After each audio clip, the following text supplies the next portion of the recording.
Down. Capcom Down forward. Fighting Collection. Right. Jab. Strong. Combo. Let me show you something. But remember. Oh, yes, I remember that. Short. Roundhouse. Rush jab. Sweep.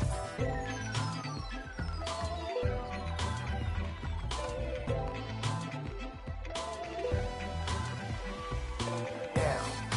Down forward. Right. Crouch. Jump. Wow. But remember. Oh, yes, I remember that. Left. Down. Up. Up forward.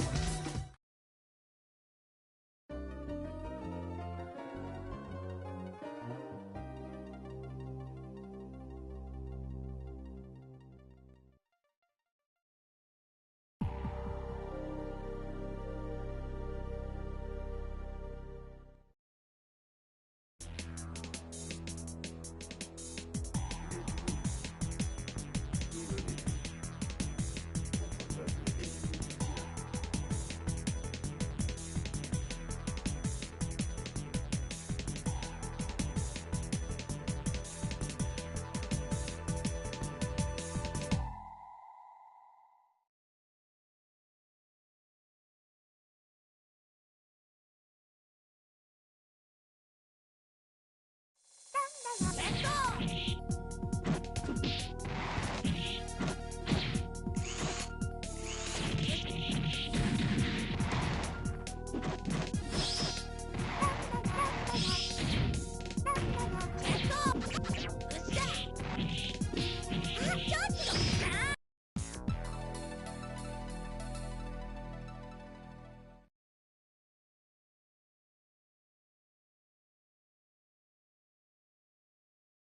Down. Capcom Down forward. Fighting Collection. Right.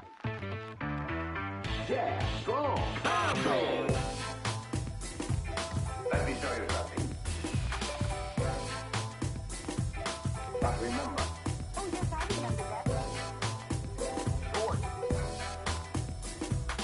Roundhouse. Rush jab. Sweep.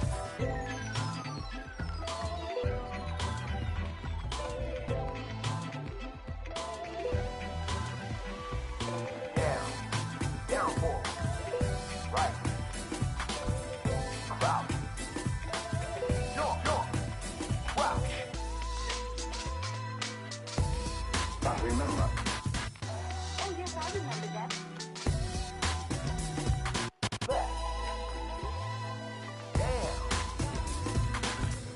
Up. Up forward. Test 1, 2. Test 3, 4. Down. Capcom Down forward. Fighting Collection. Right. Jab. Strong. Combo. Let me show you something. But remember. Oh, yes, I remember that. Short. Roundhouse. Rush jab. Sweep. Alright.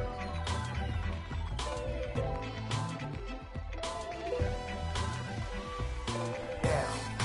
Down forward. Right. Crouch. Jump. Wow. But remember. Oh, yes, I remember that. Left. Down. Test 1, 2. If anyone can hear me, that'd be great. Up forward. Gonna wait for people to show up if we can.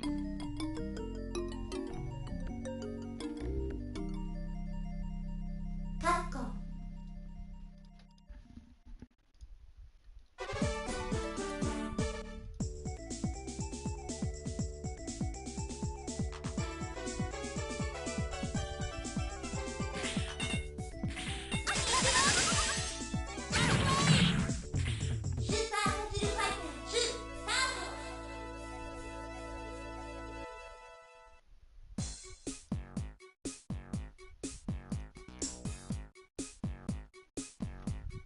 Down. Capcom Down forward. Fighting Collection. Right. Jab. Strong. Combo. Let me show you something. But remember. Oh, yes, I remember that. Short. You have proved that you fight well. Now you can join us.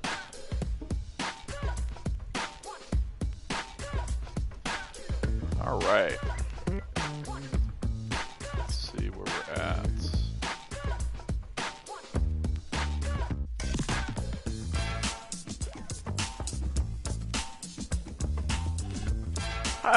Hi, Brian Paganagua.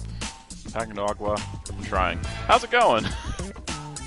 Hello, Collector K9.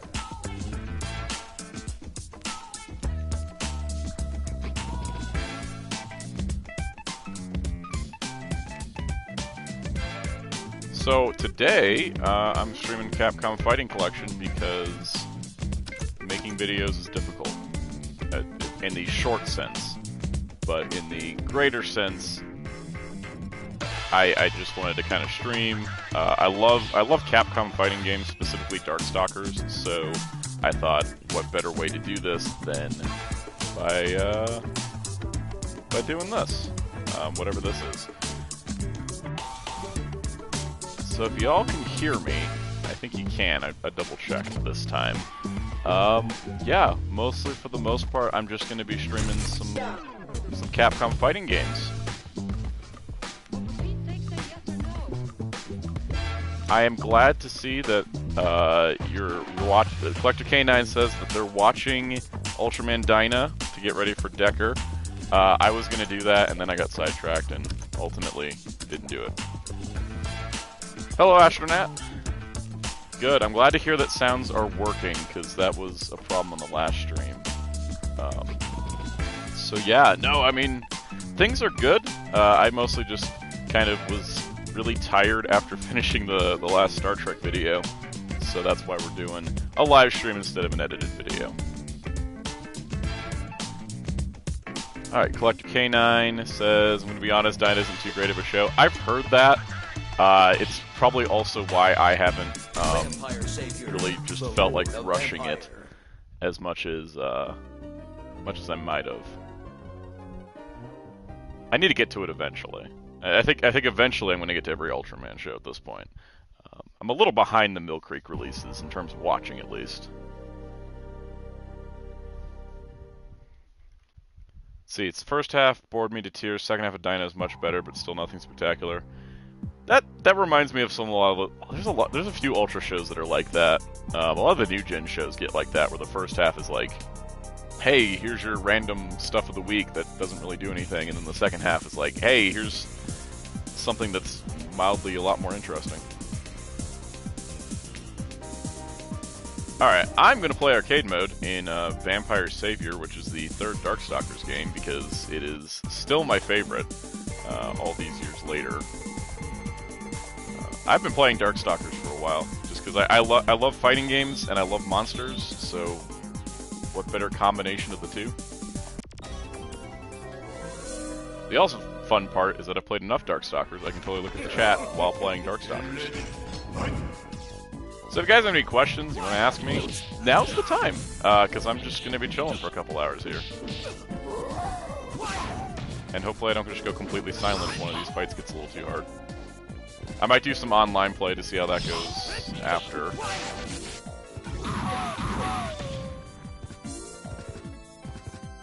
Let's see. Collector K9, you downloaded all of Taiga earlier, so you can finally finish Taiga. I really enjoyed Taiga overall. Shame that show didn't get the YouTube treatment like Zet and Trigger have gotten.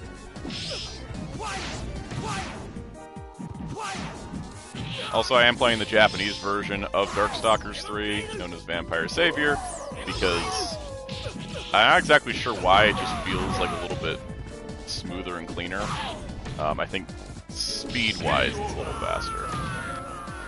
Alright, let's look at some chat. Let's see. Hi, Psycho. How's it going? Game audio needs to be lower. I'll try to adjust that. Taiga's the only new gen Ultra you haven't seen. Yeah, I feel like that happens, because it's just, like, legally not available as much. Let's see, capture options. I'm gonna figure out how to adjust the game audio. Actually, I probably can just do it here. And let's see if I'll just turn the game audio by half, and then you guys can let me know if that works. Gowlin is cool. Also known as John Talbane in English. I think it's one of the bigger differences in the names. I love werewolves. Werewolves are like my favorite monster type, so that's what ended up gravitating me towards the character, and then I've just gotten really good playing as him. Because he's in almost all the games outside of, I think it's just Vampire Hunter 2 he's not in. But, super cool character. Let's see. Brian asks, did Dustin escalate the fight when you morphed to stop the vandals at the store, and was Sensei wrong to scold him for it? I think Sensei could have been a little bit nicer about it. You know, the whole, like, Rangers shouldn't escalate fights thing, it's like, yeah, but at the same time, isn't technically, like, any fight that they're in going to be an escalation. Being a hero is not just about, oh, hey, let's destroy these monsters that come attacking us. I think that, you know, honestly, a lot of Power Rangers could do more community outreach. I really think that should be a thing. Look at me, I'm like, still, I think I set the CPU level a little low, so I can double team this. Fighting Bishamon here is kind of tricky because he does that ghost spirit thing. Also, the fun part about Darkstalkers 3 is that you don't reset at the end of each round. It just keeps going, which I really like. I forget which Street Fighter game exactly did that, but it's a cool feature. Yeah, Psycho said, true, because Ginga through Geed had Crunchyroll subs and Blu-rays, Rube had Blu-ray, and then Zet and Trigger on YouTube. Yeah, Taiga's just, like, lost in the middle between there. Collector K9, I think my profile picture gets across my feelings on any wolf characters quite well. Yeah, I think so. Wolf characters are cool. I really like wolf characters. As for Decker, yeah, I think they said it was going to be on YouTube. I haven't been keeping enough track to, like, confirm officially. But, yeah, I don't know. We'll see how Decker goes. I wasn't a huge fan of Trigger, as I've said on streams before. Yeah, no, Ultraman can be fun. And the more I've gone into the Heisei era, the more I'm like, wow, this is kind of like one of the stronger eras of the show, and they didn't necessarily have to be annual as much. And this monster I'm fighting is the Gilman, known as Alubath or Rikuo. And he's kind of annoying to fight, because he does really weird things. I think all the Darkstalkers characters, they're really well animated.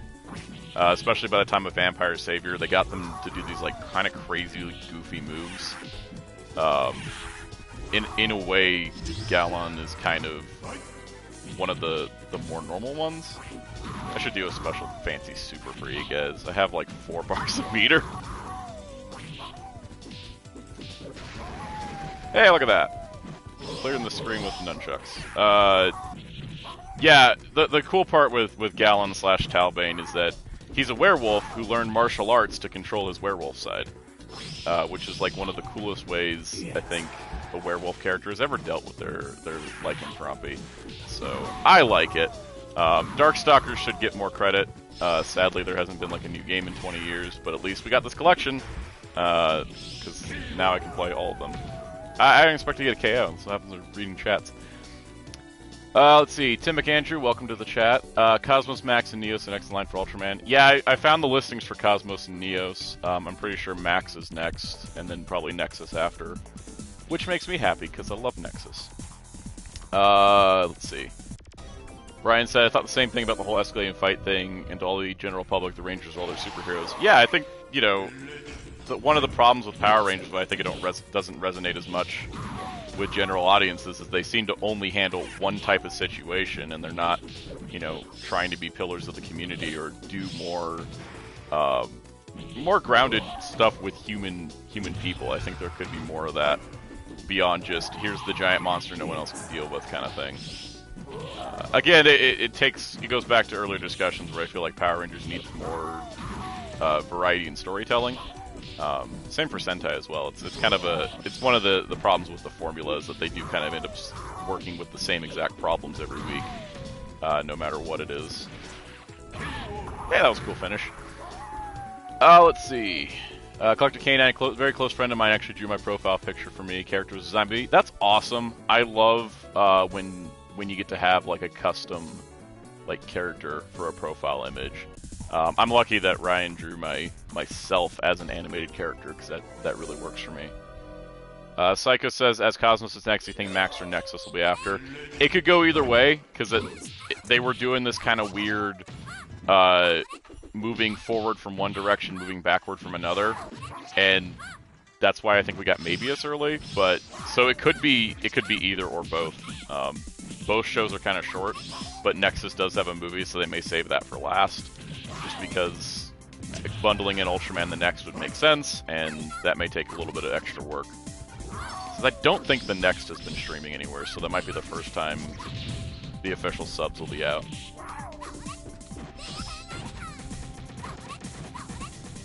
Yeah, Collector K9 says people at Ultraman Connection keep trying to get Taiga. Yeah, I keep hearing that. It would be nice. I think at this point it's probably going to take Mill Creek releasing it as well. Like, it'll be a kind of simulcast thing.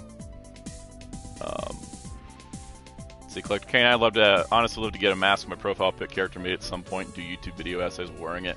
That's honestly a good idea. I think I've sort of, I don't know, some people may not know this, but like when I started this channel way back in 2009 when I was 13, I pretty much 13 to 14. When I started, I was young and I was like early high school, so I wore a Bumblebee helmet for a bunch of videos. So I did not show my face for a while. It took a little bit of confidence boosting to do that, and now I'm on camera more than I used to be, simply because I'm trying to be more comfortable in front of the camera. Because sometimes it's really easy to sort of be behind the camera and have everything sort of edited. So doing more live stream stuff and being on camera more helps build self-confidence in myself, which I think is one of the positives of doing something like a YouTube channel. I might defeat Morgan here before I look at the chat again because she's a little difficult because she's later in the arcade ladder. Let's see. Alright, come on. She likes to block a lot more.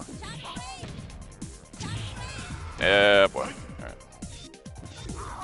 Let's see if I can do this. There we go. And...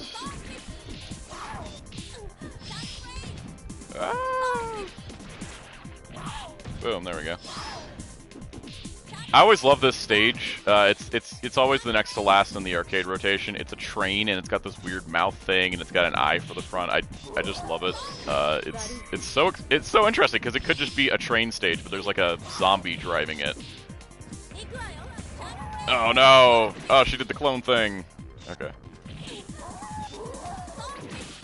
All right. Fun part about old fighting games too is sometimes they are broken, and that was on purpose.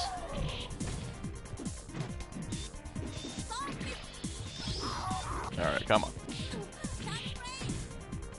Try not to do as terrible as I did on my Sonic Origins stream last week, where I kept failing at one section of the game because it was in widescreen. I'm also glad that this game has options so you can make it closer to the arcade versions of the games as close as possible in terms of aspect ratio and filters. Like I think I have it on filter 4. I lost that round. Let's see. Collector K9. Actually still have the Optimus helmet from 2007 movies. Had that since I was a kid. I was 6 when the movie came out. I was 12 when the movie came out, I think. Yeah, it's been a while.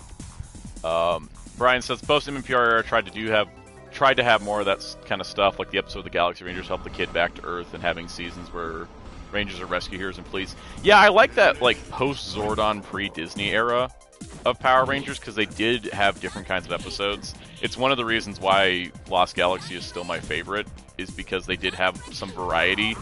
Like while they still did a lot of Monster of the Week stuff, sometimes there's like the one where they go in and find the Galaxy book and the alien spaceship, and it's like a giant reference to aliens. That kind of stuff is stuff I'd like to see more of in Power Rangers, just to have that variety every once in a while to keep things fresh. I should not be doing this terrible against Morgan. Okay. Let's see what else we got in the chat. Let's see. Robert James says, I'm gonna get something stuck in your head, you won't be able to forget it for a month. Wait, what is this pretty game? Currently, it is Vampire Savior, also known as Darkstalkers 3, which is the fighting game series that should be getting a lot more recognition from Capcom. But the fact that we got a Capcom fighting collection where it's 10 games and 5 of them are Darkstalkers, I'll take it. At least I can play the games on modern consoles with modern support options, and that's pretty much all that's all I ever really need, because like I would love a new Darkstalkers game, but knowing the current cycle of how like Street Fighter V has gone, I don't know if I necessarily want a new Darkstalkers game in that style. Something like this is just fantastic. I would love to see, like, you know, maybe if they really feel spicy, they could do a Darkstalkers sort of remake that's in the 2D style, kind of like a Sonic Mania sort of thing, where they bring in all the characters into one game, because that hasn't been done before, since somebody's always missing from one of them. Psycho 6, Escape the Lost Galaxy, do we need to further discuss this? Yeah, no, Escape the Lost Galaxy is a great episode. You know, I know people complain about like how much like stock footage was used in the Lost Galaxy arc of Lost Galaxy, but they did do some really cool storytelling ideas with that. And also just the idea of being a space colony, traveling through space, did give them a lot more opportunities for storylines that they would have if they were just stuck on Earth the whole time. Oh, Jeddah, why are you so mean? Alright. I need to get better about dodging his boomerangs. Jeddah's the final boss of this arcade ladder, so I'm gonna probably try to take him out, and then we will. Alright, let's see here.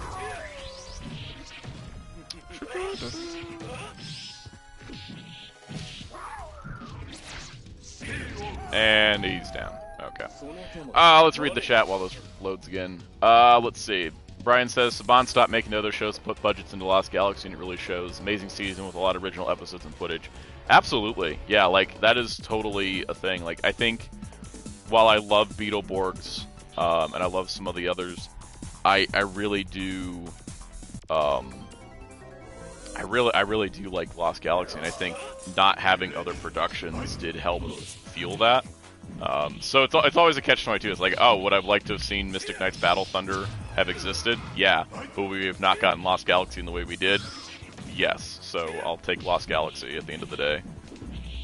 Because that's ultimately what happens. Also, I think it was like the long-standing rumor is that Mystic Knights Battle Thunder was canceled. Part of its budget went to Lost Galaxy, and part of its budget went into dubbing Digimon. So I'm definitely not picking Mystic Knights over Lost Galaxy and Digimon, but it would have been kind of cool to see another season of that, since it was them doing an all-original Toku. Collector Canines, shame that Cosmos and Nexus were big double whammy that led to Subaraya Productions so close to bankruptcy that Max and Mabius couldn't save it. But hey, things ended up turning out fine because Bandai. Yeah, as much as I do sometimes lament Bandai's involvement with some of the Ultra shows, because like Ginga does feel like a toy commercial, but it did help keep the Ultra series alive, and I think that now that Ultraman started to make its Western expansion like how it has, it's going to just lead to more opportunities in the future for the franchise, which is a good thing. There's a lot of cool stuff coming out of Ultraman nowadays that, 10 years ago even would have been kind of a crazy thought. Alright. Now I have to fight. So Gallon has to fight Gallon. Which just leads to mirror match stuff that always trips me up a little bit. Because it's like, oh, they'll use the same moves that I use to do stuff. So I have to think differently. And there we go.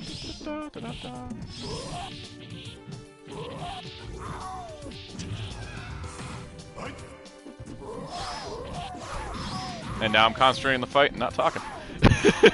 This happens sometimes. I'll get like when I get really focused on a fighting game, I'll stop like talking whatsoever. I really want to beat this on the first try, and we can play as other characters. Also, yeah, there's 5 other games in this collection, but probably today I'm going to end up not playing. I've barely touched a few others. I've never played Red Earth before because this is the first home console release of Red Earth. But I did play it briefly, and it seemed cool. Maybe we'll do that towards the end of the stream. I was going to just title this stream Playing Darkstalkers, but I thought sticking Capcom Fighting Collection would help. Alright. Let's see. Robert James, do you think they would do another Lost Galaxy with Zyuohger? They could, if the next Power Rangers season is space-themed, like the, reported title is. They can pick any season, honestly. That's just how that goes. Psycho, does Decker have a Dyna movie to rip off like Tiga? Not exactly, because there was a Tiga and Dyna crossover, and then there was a special called Return of Hanajiro, and there's a robot that looks like Hanajiro and Decker, so maybe that's what they're doing, who knows. Let's see. Okay. Brian says, is Johnny Young Bosch the most successful actor to come from Power Rangers? Actor-wise, probably. Amy Jo Johnson's made a good career for herself as a director, so more power to her, because honestly, there's a lot of people doing acting, there's less people doing directing. She's been doing some high-profile work, which is pretty awesome. I think a lot of the reasons why a lot of Power Rangers actors don't have successful acting careers is they're not, like, especially in the Saban days, he was casting people that had a specific look and specific other talents. Like, I remember hearing stories of the Mighty Morphin auditions where it was like, do a backflip, how's your gymnastic skill, not so much what's your acting skill. And so I think that's why a lot of those other actors haven't been able to sort of make careers as actors, is because they don't really have a good acting resume from Power Rangers, because Power Rangers wasn't the kind of heavy acting show, especially in its early days. There's less prestige in Hollywood when it comes to you were on Power Rangers. And so that can always be tricky getting future jobs as an actor, because it's all about what you've done, not about who you are. And it's always all in Hollywood, especially. It's about who you know as well. A lot of the New Zealand actors from Power Rangers, though, had careers prior to Power Rangers, and they'll continue to have careers after as well. Let me put my initials in, and then I will answer some questions before I start up another arcade ladder. Alright, so let's see. Collector K9 says Dyna's a movie they can rip off, yes, but it doesn't seem like they're ripping off the Dyna movie. Plot of Decker seems more in line with the first episode of Dyna and Dyna's ending arc, and Hanajiro is a recurring character in the series. Brian mentions that Amy Jo Johnson directed an episode of Superman and Lois this season. Yeah, I haven't seen the episode yet, but I saw that, and I thought that was pretty cool. Collector K9, I haven't gotten to where Return of Hanajiro takes place yet, nor do I know what happens to him or where he has to return to.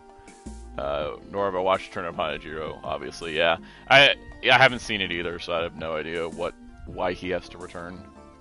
Psycho, thoughts on the revised movie trailer? It looked like a Kamen Rider summer movie. It looked like a Kamen Rider summer movie. I don't know what else to really say. Ken Kosogi's in the movie, so my interest is piqued by a lot. Robert James, who do you want for Green Arrow? DCU Green Arrow honestly could be anybody at this point, because Journey Smollett, who plays Black Canary, was never on any casting lists of choices that I thought in my brain, but when she was cast and when she played the character, I thought she was perfect. So they can cast whoever they really want to cast, and I'm probably going to be happy as long as the movie is produced well and the characters are well written and directed. Collector K9, Hanajiro is Shinasuke's pet alien thing. Yeah, I have a vinyl of him because I thought he looked cute. That's pretty much it.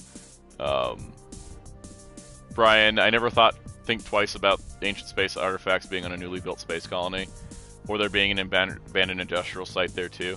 I took it as this old Star Trek sub-beta canon thing where the first space base was built with chunks of the Earth that were removed to preserve them because of the nuclear fallout. And honestly, we don't know what happened to cause Lost Galaxy's, we're gonna send a colony into space thing. So why not? They just picked up chunks of the Earth and made the biodomes out of it. And now I'm gonna do something exciting and switch games, just because it's still Darkstalkers, but we're gonna go play Vampire Savior 2. Vampire Savior. It was only released in Japan Lord of Vampire. for this. Let's see.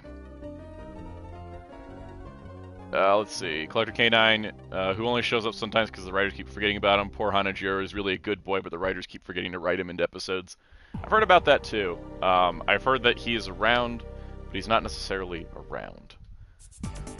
Alright, so Vampire Savior 2 is like an upgraded Vampire Savior with different casts, like having Donovan. So we're gonna play as Donovan, who is a vampire hunter, and debuted in the game Vampire Hunter, also known as Night Warriors Darkstalkers Revenge. Brian says, my headcanon is that they use part of Astronoma's Dark Fortress. Honestly, that would make a lot of sense, that they use some of that technology they pulled from Astronoma to make their crazy space colony stuff. That between like all the stuff they recovered from the Space Rangers and Astronoma, that's how they built this crazy fancy space colony thing in only a few years, is what it sounds like. Lost Galaxy has a lot more lore I wish would get explored. That fight was incredibly easy. What did I set the difficulty to? Anyways, sometimes I wonder how I set these things. Psycho, just seeing this SHF for Evil reminds me how much I love that suit. Surprised that Evil isn't getting retooled. Yeah, I don't know what happened to that. You think that they would reuse every suit because they build these suits, only use them a couple times, and then toss them into the warehouse. Collector K9, Ultraman Dyna also relies on Tiga a lot. Tons of episodes are sequel to Tiga's episodes, and characters from Tiga make guest appearances frequently. Oh, so it's kind of like sort of like Zeta Gundam, where it could stand alone, but there's so many callbacks to the previous show that it really doesn't. I guess that would make Gaia double Zeta, but I don't know if that actually equivalents. He's out. I forgot how to pick up Donovan's sword now that it's sleeping.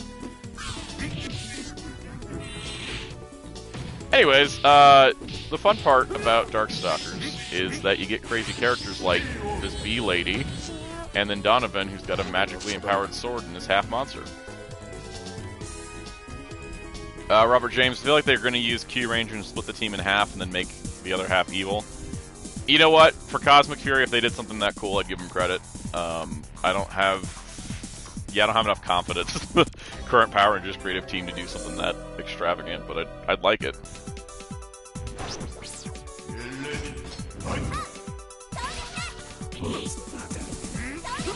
Oh yeah, here's another thing. So for those following Darkstalkers lore, in Vampire Savior 2, Lilith is like a Morrigan recolor because she's grown up. That is also a reason why this game is slightly different. And I don't really want to explain the lore between Morrigan and Lilith because it could honestly probably get me demonetized. And let's see here. I like how the difficulty finally showed up in Fight 3. I wasted that demon move.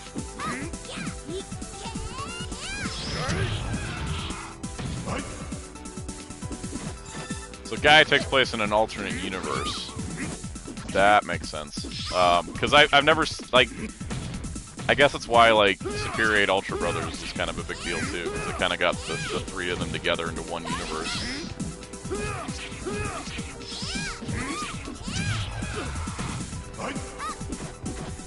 I guess in some way, the TGG trilogy is sort of like the Unicron trilogy from Transformers, where Armada and Energon are really closely linked, but then Cybertron's kind of like this weird semi-alternate universe thing.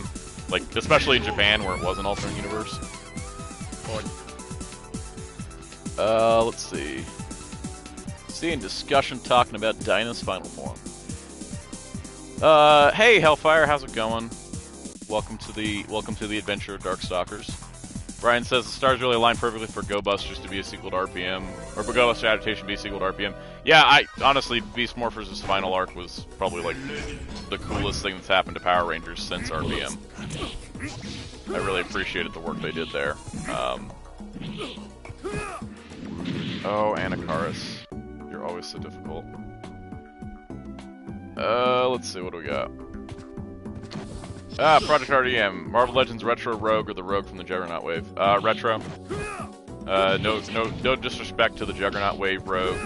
She cool, but I like the retro one more, hairstyle-wise. I do wish I could get the retro's head and in the colors of the Juggernaut Wave one, because that'll match the other comic X-Men better. Okay, Anacaris is being difficult, so I'm just gonna run this fight for a moment, and then okay, come on. Do your cool sword stuff. I'm saying this like I played Donovan a lot. I've played all the Darkstalkers characters at some point. There's ones I play more, like Morrigan or Talbane / Gallon or Lord Raptor, but I know how to play all of them. Just sometimes I get held up, like with Anacaris here. He just wants to be difficult. Keep jumping around, doing crazy mummy stuff. I'll switch characters after this. Alright, let's see. Hellfire, I'm laughing at the fact that Al Ghul got a final form before Dinah. Yep, that totally happened. And even got a vinyl, despite being, I think, a stage show exclusive. If I'm not mistaken. Yeah. No, honestly, Ultraman Final Forms stuff is always kind of fun. We're gonna go with Zabel, aka Lord Raptor. Brian recently saw a video from 2010 of top 10 PR moments. It's sad the video is still accurate in 2022. Yep. Pretty much. Robert James, Cosmic Fury being a Lost Galaxy sequel would be nuts. That would be fun, honestly. That could be kind of cool. Much like how Beast Morphers and RPM was. Collector K9 confirmed. Agile Supreme version stage show exclusive. At least it exists. It's crazy that it exists, though. It's kind of like, I wonder if like Agile Supreme version will show up in a Ultra Galaxy fight or something. Kind of like how, gosh, I forgot what his name. Takatora's Zangetsu. Commodore Zangetsu's Kachadoki form ended up in a weird TTFC special. I like when stage show stuff shows up in the main stuff for like 2 seconds, just to sort of canonize it in a way. So I'm currently playing as Zabel, aka Lord Raptor, who is an Australian rock god who also happens to be an undead zombie ghoul, and he's just amazing. Brian says, let's have a season set on Miranoid. Why not? And we could have, like, cameo appearances from old Lost Galaxy cast. Alright, let's see if... There's a cool move that Zabel can do where he turns his opponent into a basketball, and I'm going to try to do it, because it's, like, one of the most fun animations a fighting game has ever done. I'm going to try to do it, at least. Scott McNeil voiced this guy in both the American Darkstalkers cartoon and the Darkstalkers anime OVA, and it was 2 different performances on the same character, which I thought was always kind of wild. And there's your random trivia of the day. Ah!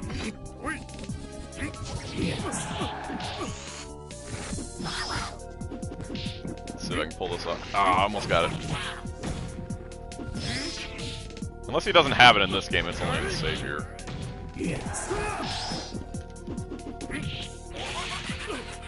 Oh, at least I can electrocute him.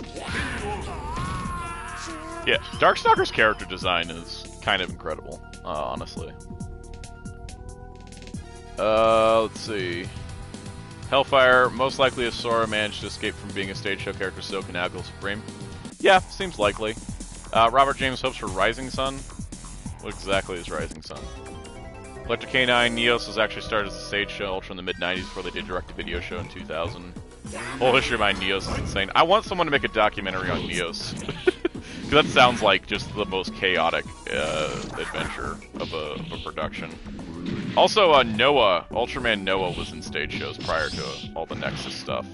So the act of bringing stuff from stage shows into the shows and movies is not new. Oh my god, Anakaris again! This guy, in this game specifically, Anakaris is just... I'm gonna focus on Anakaris for a moment. Everyone can discuss Neos in the comments below.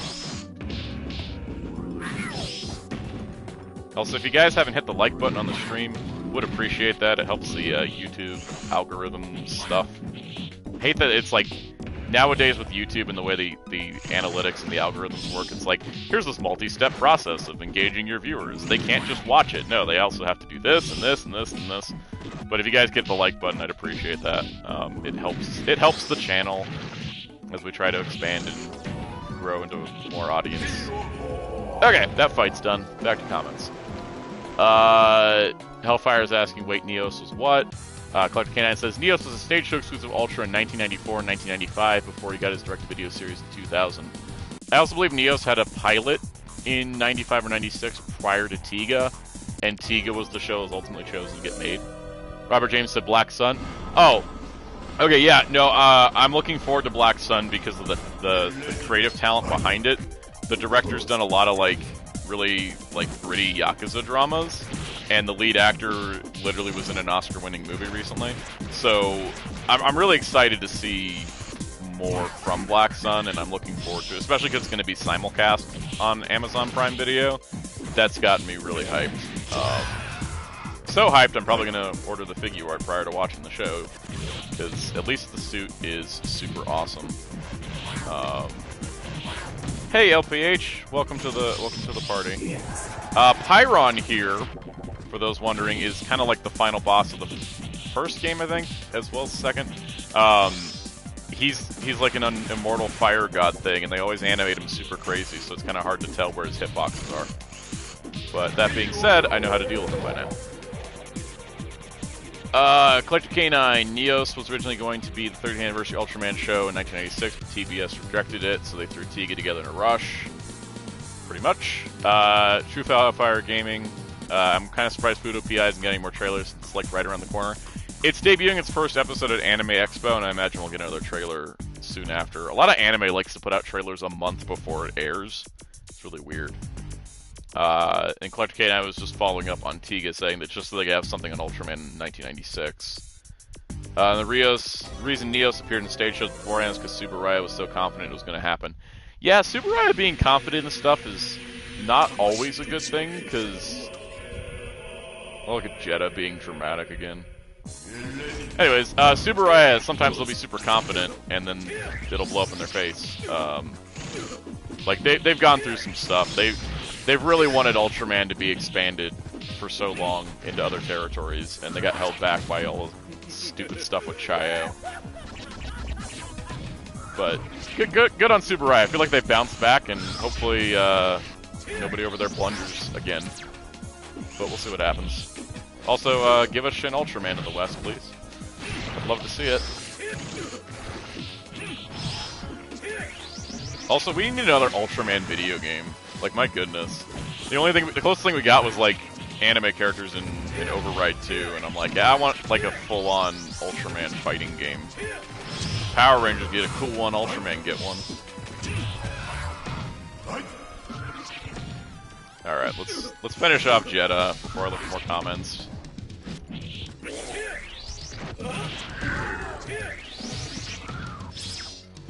Yeah, I need to stop falling for the anti-airs. There we go.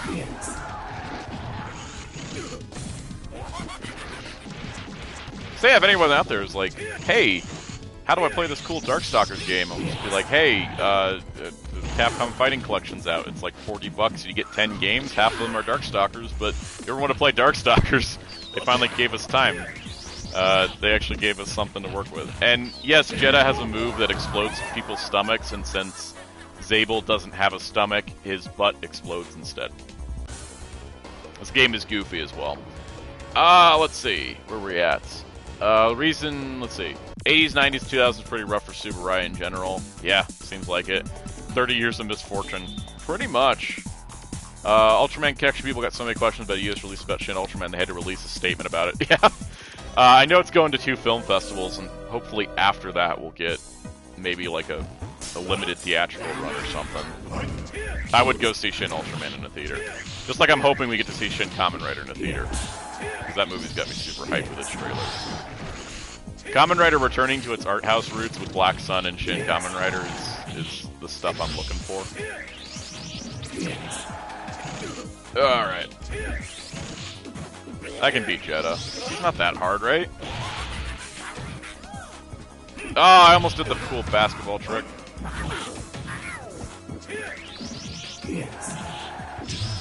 Okay. Now I'm trying too hard to do a specific move instead of playing the game. Also, for those curious, the Japanese versions of the Darkstalkers games are uncensored on this collection, which was a worry of mine that they would be censored because Capcom be weird, but nope, they gave us the full intact arcade versions of English and Japanese for all the releases, which is fantastic. Alright, let's see. Almost got him. Just need to hit him with one of these saw blades and it'll be over.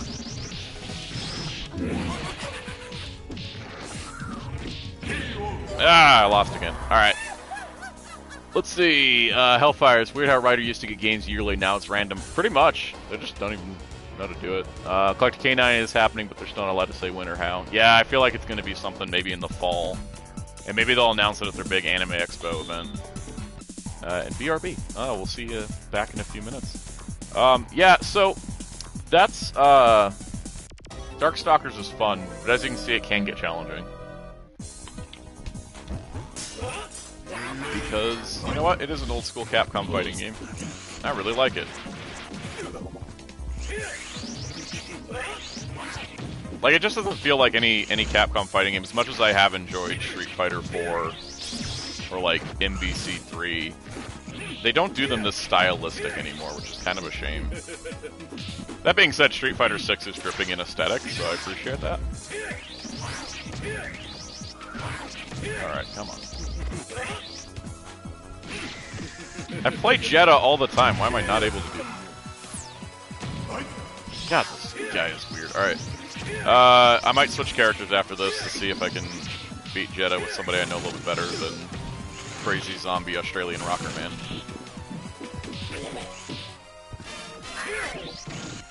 Oh, I just got the super buff though. There we go. That's what we're looking for. Oh, there we go. Alright, let's see. So basically, you need to stop him from moving so much. Ah, the hand. Puts me in a contract and seals me up. And I think it's over. Yep. Alright, we're gonna switch characters. Hellfire, still need to pick up this collection, a Street Fighter collection. They're in a bundle, if that helps. They bundled them together, which is pretty nice. Brian says, remember you ranted on Toei in your Sentai DVD video, and then I remember when Toei didn't simulcast Super until it was 40 episodes in? Yeah, I do remember that. I also remember how they didn't simulcast Digimon Apply Monsters until 2 years after it was over. Which was kind of annoying. We're gonna play as Morrigan now. Let's see. Welcome back, Collector K9. I need to finish watching the show Ultras. I watched Ultra Q and the Ultraman, original Ultraman, started Ultra 7, didn't finish it, get to watching the others. Ultra 7 took me a while to get through. I don't know why that show did not feel like it aged as well as some others.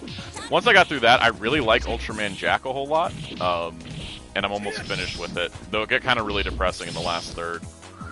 I took a break to watch, like, binge watch all the Gridman shows, which has been fun. But I need to get back to Ace, Leo, Taro, Leo, the Ultraman, 80, all that fun stuff. And I still need to watch Dyna and Gaia, and I still need to watch Ginga. Ginga's just hard to watch because it feels so toy commercially. And I really want to watch Ultra 7X, but I'm saving that for when I finish the Showa stuff with like a reward, because Ultra 7X feels like one of those shows I'm really gonna like. So I'm like, let me finish the show stuff. The show stuff's great. A lot of great production value. Brian says, Toei's weird with their rights. Absolutely. Did you guys know that, like, they blocked Funimation from releasing multiple Dragon Ball TV specials? Like, Dragon Ball is this huge thing, and there's always a demand for more Dragon Ball. Yet there are multiple TV specials and, like, several OVAs that Toei just won't let them have. And it's baffling. So weird. Collector K9 says, the version of Ginga on the Blu-ray is so weird too. It's an odd cut. It's not the original Japanese TV cut at all. Yeah, I've heard that. It's like a weird re-edit that was done for international audiences, and I don't get it. It's not really that enjoyable to watch. I think I'll like Ginga S more, just because I've enjoyed Victory in all the crossover stuff. But we'll see. Hellfire says, original Ginga hurts to watch because of how it's shot. It feels like a home movie at times. Absolutely. Totally. LPH, that's a mess up move on Toei's part. For sure. Like, there is, like, when we're having these gaps in Dragon Ball, we could be getting... Like, I know the Dragon Ball Heroes game has Bandai involved. So, like, I don't know about that OVA being available. But, we're gonna go way back to the first Darkstalkers, and I'll play the English version this time. Darkstalkers. Let's see. So let's yeah, so like there's a lot more Dragon Ball. Like there's like we never officially got Yo Son Goku and his friends return. Episode of Bardock and Plan to Eradicate the Saiyans HD were both exclusive to video game pack-ins. Yeah, there was what else are we missing? We're missing, so there's like for original Dragon Ball, there was a couple PSAs we never got. For Dragon Ball Z, I'm working off my memory here. There's like they're clip shows, but they have new animation, and they're like New Year's specials and Christmas specials and stuff. And then I think for Super there was some, like, we never got the hour-long version of the Ultra Instinct debut. And it's like, where is all this stuff? This is stuff that people would totally, like, buy. At least I would buy. And I'm not hardcore enough into Dragon Ball to collect all the figure arts. Let's see, who should we play as this time? Let's do Bishamon. Let's see where we go. Let's see. Are we getting any more Combinator 2B or physical? Apparently we're getting news soon, possibly at Anime Expo. So, hopefully, I would like them to just kind of start working through what they've got physically. Oh my god, I forgot how slow Darkstalkers 1 is. I put this on speed too, but oh my goodness. This feels slow after playing Savior. Let's see. Brian says some have managed to release through video games without dubs. Yep, correct. Those are the kind of ones I went over. Those are weirdly not dubbed. I don't get it. And also, you had to buy Dragon Ball Z Connect to get Episode of Bardock, which is just ridiculous. Because no one should have to get Dragon Ball Z Connect.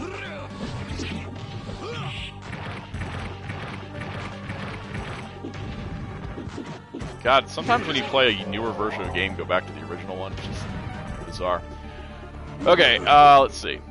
Where are we at? I'm gonna pause, and we will do some comments from our... Let's see. Alright, Collector K9, they took out the first Ginga Theater special and cut it down to 22 minutes and inserted as an episode of the show. And the second Ginga Theater special is totally missing. Yeah, I noticed that too, and that was like the weirdest thing when I was trying to compare different things. I'm gonna pause for a moment so we can read comments. Let's see. Just ends. Proper conclusion of the special was cut. Yep. Brian says the Trunks cut of Resurrection F. Totally forgot that thing existed. That was ridiculous that was not on the Blu-ray. Because I know they did the extended cut of Battle of Gods on the Blu-ray. But Resurrection F didn't have that. Hellfire, one of these days when you pick up the DB sets, hunt down One Piece sets as well. Yeah, I mean, God, I haven't done a video on how messy and stupid the Dragon Ball releases are by Funimation / Crunchyroll and with Toei, because I feel like it's been covered extensively, but I might do it one of these days just because it's so insane.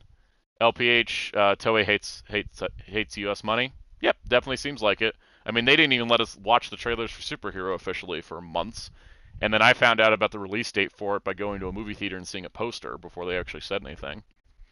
Collector K9, I do not understand the international cut of Ginga at all. The opening theme song is different on the international cut. Yeah, I mean, personally, I like the one they replaced it with because I think it's Ginga no Uta. I like that song a lot. But it's still it's weird that we have like a different version of that. And I think the Ultraman Zero Chronicle is also an international version. Brian, I wonder if we'll ever get a physical release of Dragon Knight. I don't know. Toei seems to have locked that one in a vault, which is a shame. LPH played that game. It is not good. Yeah, no, it's not. Brian says, interesting those OVAs got dubbed in Spanish with original actors, and that's how you know Toei's whole international approach is weird. Because yeah, the Spanish community gets to have stuff that the U.S. English side doesn't, and good on the Spanish because Dragon Ball is one of the 4 religions in Latin America. The others being Saint Seiya and I forgot the other 2, but that's an old joke.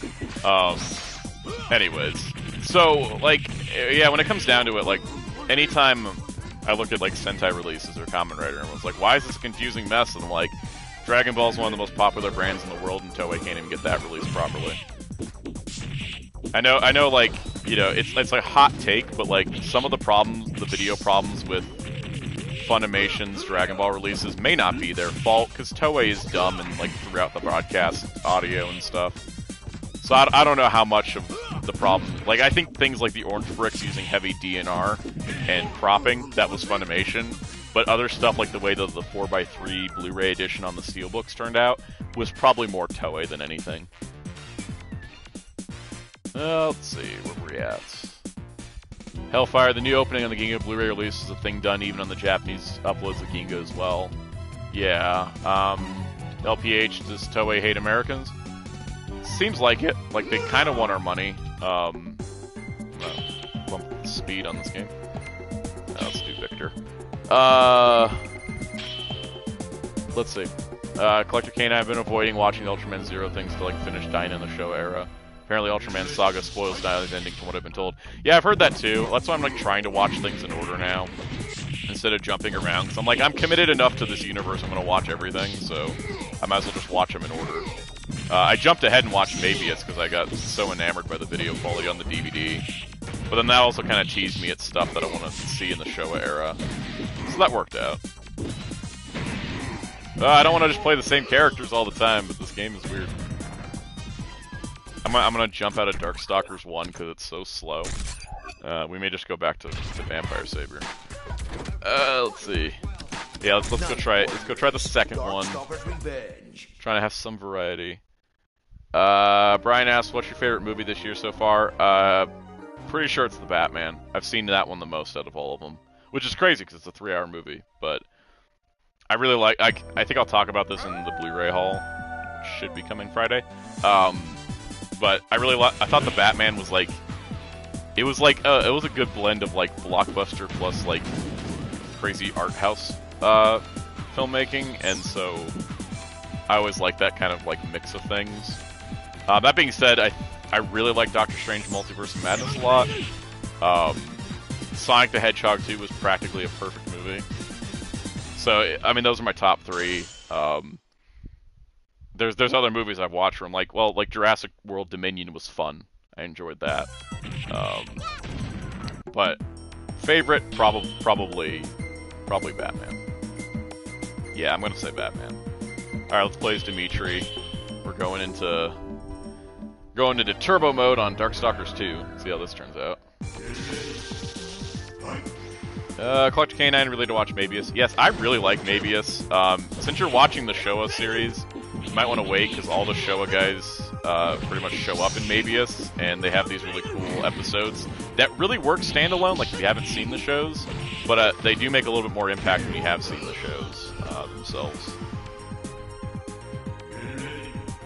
Hellfire says, I've tried watching a few episodes of OG Ultraman, now I'm jumping into Mabius, hopefully today. Yeah, honestly, original Ultraman is iconic, but for me, it doesn't hold up as well as some other shows. So, yeah, it's one of those ones where you gotta watch it when you're trying to just watch all the Showa stuff. I really love Ultra Q, though. If anyone's never seen Ultra Q. Ultra Q is like Twilight Zone with kaiju. Brian says Sonic 2 would be a perfect movie if they cut out the wedding scene. I like the wedding scene, and I know that's like, it does not appeal to everyone, and that's fine. The wedding scene ultimately is one giant setup for a giant gag with a golf cart, and I thought it was like one of the funniest things I've seen a movie do, because of the way it was shot so spectacularly, that I was like, you know what? I will take all the weird other random wedding moments that we really didn't need that much for that golf cart scene. And I think as we go forward with the Sonic movies, it's definitely, like, the human cast is going to be taking more of a backseat, I feel, because now Sonic has friends to hang out with. Especially with Sonic 3 possibly having a bunch of other characters, so... It'll also be a good test when we get the Knuckles series to see how we can... how the movies can balance out. I don't know why I keep jumping as Dimitri, that's a horrible thing to do. It's like jumping as Ryu. It's like, yeah, you're just opening yourself up to disaster.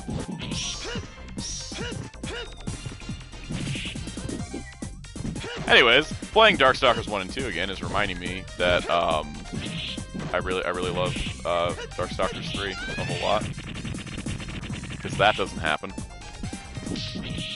Even on Turbo, this feels so slow compared to the Savior 3.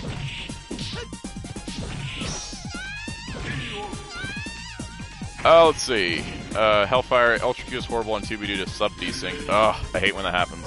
That happens on some of the Blu-rays too. Like if you like skip chapters, like sometimes the subs will just desync in the player, which is annoying. Let's see. Let me just keep. Let me take care of Felicia. She's fast. The thing is, Dimitri, Lord of Vampires, and yet can't beat woman who is also cat. I always forget how high-pitched Dimitri's Japanese voice is in the game. It's always low in the English dubs.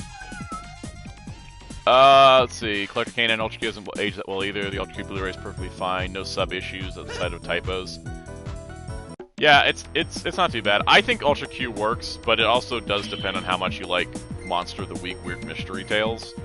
So that is definitely a factor. I'm gonna play as Pyron, where my eyes will probably explode out of my sockets from his animation.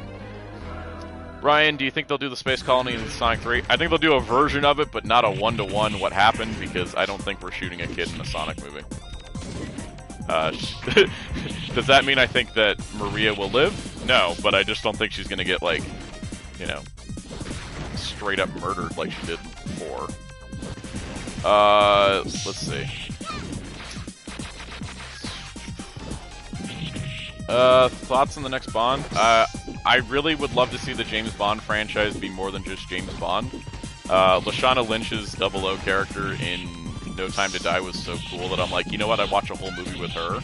So why don't you just do some spin-offs with like other 00 agents doing different cases? Collector K9, Felicia's doing things to me, LMAO. Yeah, so like the thing is, I've talked about this, is like I grew up on Thundercats, and I love Darkstalkers, and I'm a Sonic fan, and I'm not a furry.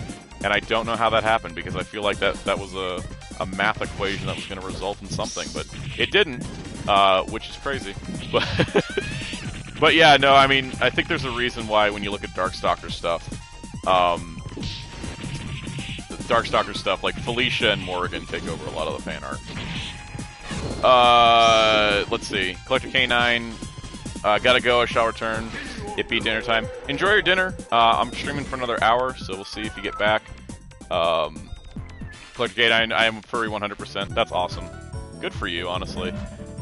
Because, like self-identity is an important thing, and I think that honestly, like, when you can self-identify your life, it does make everything feel better. Hellfire Gaming, today I learned Felicia's from Darkstalkers. Yeah, you know, there's a lot of people that didn't even know Morrigan was from Darkstalkers. Which is why, I don't know why I picked Morrigan. I'm like, hey, look, maybe people just start tuning in because it's Morrigan versus Felicia. Come on, get up. Shadow play. Yeah, it's funny because I think like Vampire Savior gave all these characters really crazy animations. So seeing like, so going back to this is just kind of like a wild trip. 'Cause I used to play this game a lot, but now I've been playing almost exclusively Savior for a long time, and I kind of want to go back to Savior. Okay, let's see here. Let me, I will answer a question after I beat Felicia, because she is difficult. There we go. Awesome. That was one round. Okay, Brian says, did you watch the Teen Titans and DC Superhero Girls movie? How does it compare to their Teen Titans Go movies? Alright, so I'll be honest, because I think the movie did not make this clear in the marketing, which was hilarious. It is a DC Superhero Girls movie that happens to feature the Teen Titans Go characters, which means it's also significantly better than the Teen Titans Go movies, because it is a dramatic story as opposed to a comedic one. But I really like the Teen Titans Go movies. I like Teen Titans Go in general. But it is a DC Superhero Girls movie first, and the Teen Titans are in it as a supporting role, which is kind of fun.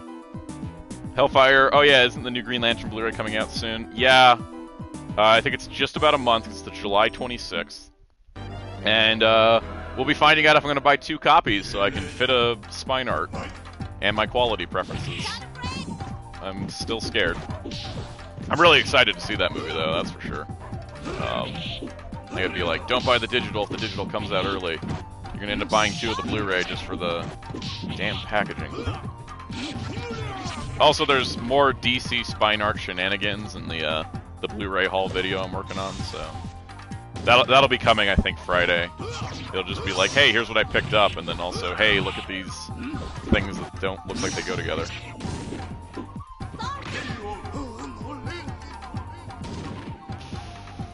Brian says, till recently I thought it was Teen Titans versus DC Superhero Girls. That's what it made it seem like. That's certainly what the marketing made it seem like, but it's not. And that's probably because they already had a 4-part crossover on Teen Titans Go, as well as a Family Feud parody episode. So I think they probably were like, yeah, we kind of done the crossover bit a little much. And they also probably thought, hey, we can stick the Teen Titans Go name and it'll help sell the DC Superhero Girls movie.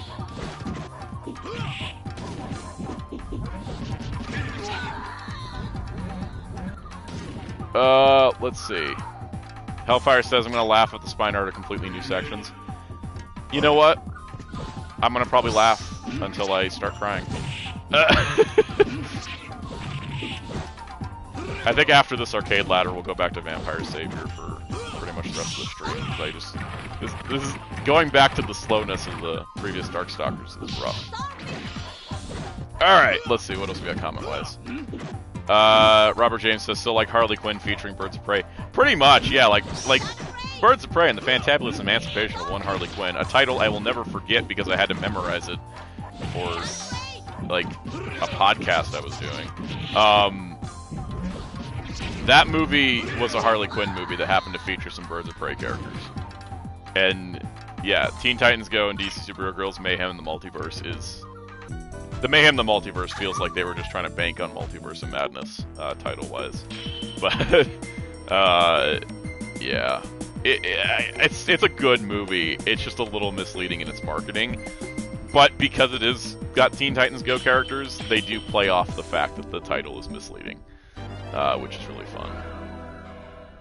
Brian says, will you go and say if Long Halloween Deluxe continues the spine art from Green Lantern? Probably.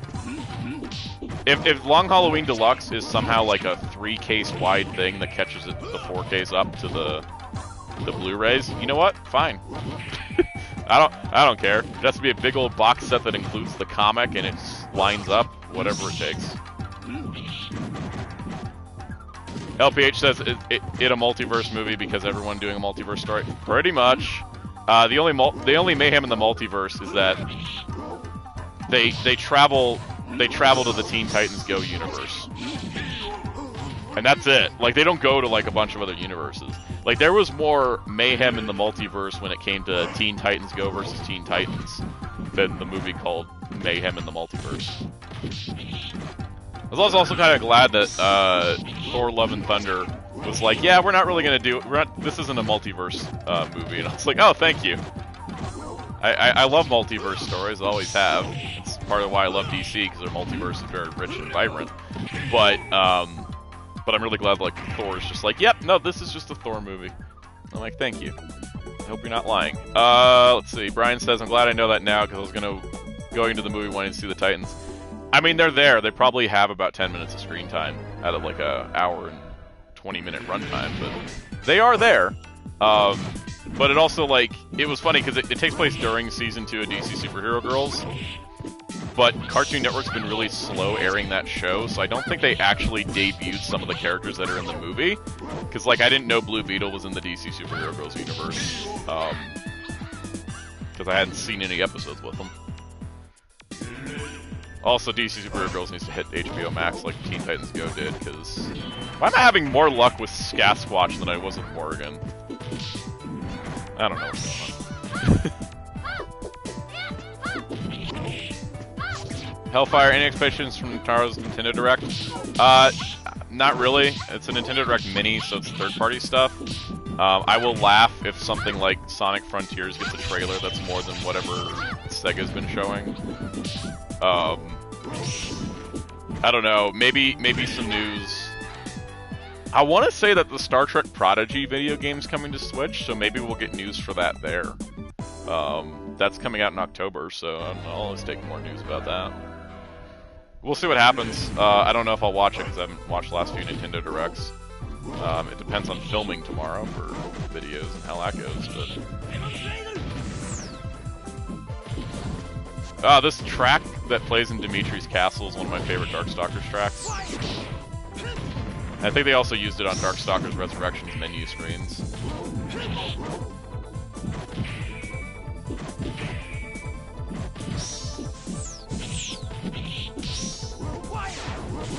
Alright, let's see.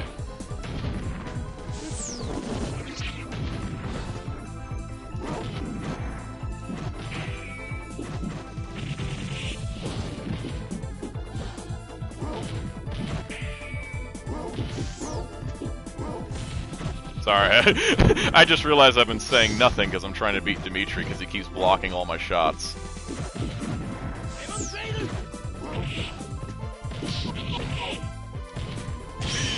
There we go. Let's see. LPH, like all Cartoon Network shows, all comes back to Boomerang. Pretty much. I just wish they'd all be on HBO Max. Adult Swim's starting to like simulcast HBO like shows on HBO Max, and I wish like normal Cartoon Network stuff could happen too. Let's see. Brian says, I hope that rumored Crisis on Infinite Earth anime movie isn't true. I feel like it'd be a huge can of worms. Yeah, I feel like if we're going to do Crisis as an animated movie, it needs to be like a few more years. We just started a new universe, and I really wanted to kind of like continue to expand in the way that it's doing. Here's these individual stories, and their characters overlap sometimes, because I've really liked all of them so far. And then also, like, the TV universe already, like, the Arrowverse did their Crisis on Infinite Earths, which I thought was actually really well handled, honestly. I really liked it, and I liked the way that they were like, yeah, every live-action PC thing is in the same multiverse. It's just all out there somewhere, and I thought that was such a cool idea. And it's also what Marvel took, and was like, oh, hey, we can have all our stuff in the same multiverse? Who knew? Hey, I won because of time. Let's see. Hellfire, Sega has Sonic Frontier under witness protection at this point. Yeah, it's called giving IGN the exclusive, but not having any control of what IGN shows. Totally a mistake on their part. Collector K9 says, I've been thinking about trying to introduce my boyfriend to Tokusatsu properly. I've been considering using Kamen Rider Double for that purpose. Do you think it's a good idea? Double was my first weekly Kamen Rider. I think it's got a lot of the really good elements. And I mean this is no disrespect to Double. It's not good enough that it's gonna like wreck the experience going to other shows. Like it's a good midline show, like where it's not amazing. Like if you show somebody like one of the really like high-end, really well-loved, really great Kamen Riders, the rest of the franchise will seem lighter in comparison. So I think Double's honestly pretty good of a starting point for that reason. Hellfire says W is always a good entry point, followed with O's and Forze. They're a perfect mix of Heisei and late Heisei Reiwa. Yeah, they honestly are. Like, I did love that era. Plus, with Double O's and Forze, they make a sort of a trilogy. because they did get to do a crossover together. And God, Movie War Mega Max is still like an amazing movie. Not just for the, hey, it's a massive crossover, but it tells really good stories, and it's really well coordinated and directed and acted. Why am I having such a win streak with Sasquatch today? I've never had this much of a win streak with Sasquatch. The powers of streaming, I tell you. Let's see. Brian says the only way I could see it working is just the DCAU version of Crisis, but not involve every DC animation universe like rumored. Yeah, I feel like the temptation is too much to get like the Teen Titans with the DCAU Justice League or something. But yeah, I mean, if they're gonna do it, they'd have like it. I don't know. A 5-night TV event that the Arrowverse did was quite spectacular and quite hype-inducing. And I don't know if one movie would do it justice. They'd probably have to do it as a trilogy with how the movies usually run. But they don't necessarily have to do like an adaptation of Crisis on Infinite Earths to do a multiverse story. If they wanted to do a crazy multiverse story, they could adapt Infinite Crisis and make it good. Or do something like 0 Hour where it's, you know, more time travel based. That could be really fun. Let's see, Hellfire says waiting for Teen Titans Cross Young Justice. I'm waiting for Young Justice to get renewed, because it's ridiculous it hasn't with how popular it's seemingly been on HBO Max, according to their own trending section. Also, we kind of got Teen Titans Cross Young Justice in Teen Titans Go in a different way. Brian says rumored to be a trilogy. Yeah, that kind of makes sense, because I feel like 1 or 2 of the animated movies wouldn't be enough to cover it if they do it. That being said, the time to do it would be sooner than later, because you can still get a lot of the voice actors back right now. I still want that. I still want a Justice League reunion movie like the cast has been campaigning for. Because I love Justice League versus the Fatal Five so much, and I'd love to see like a full-on Justice League movie with like the original Justice League coming back. Because I think there's definitely room for storytelling there.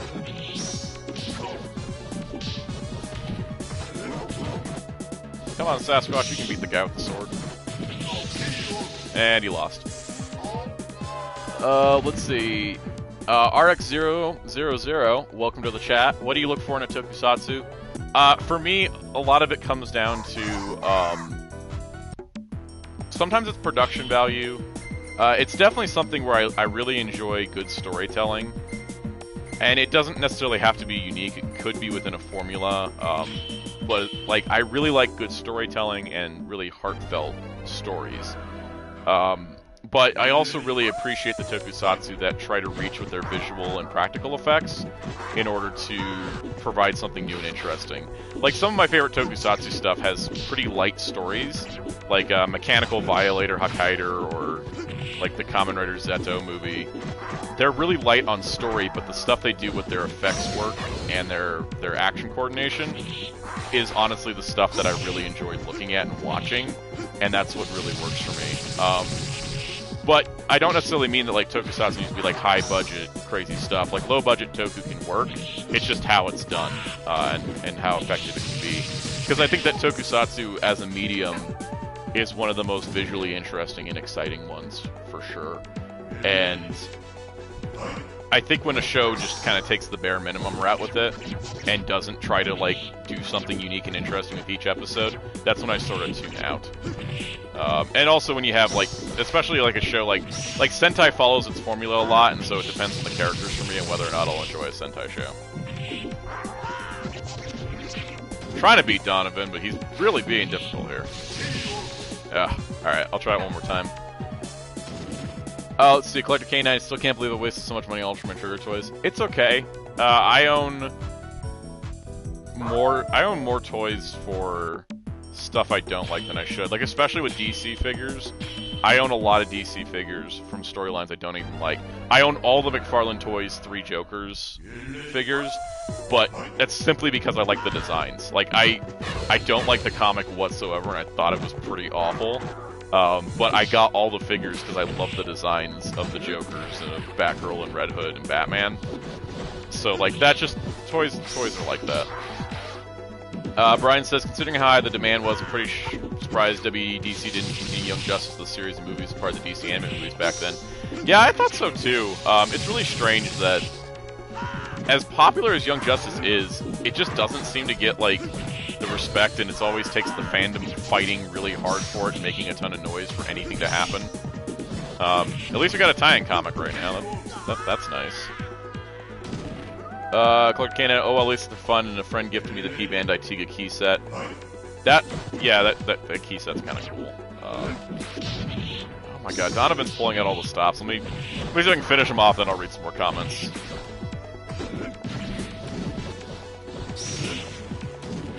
When in doubt, use your main. Except my main doesn't have his nunchucks. Ah! Alright, we can do this. Apparently not. Okay. Here we go. We're gonna finish off.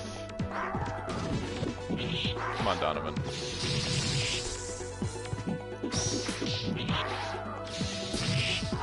Oh, I was so close to beating him. We can just...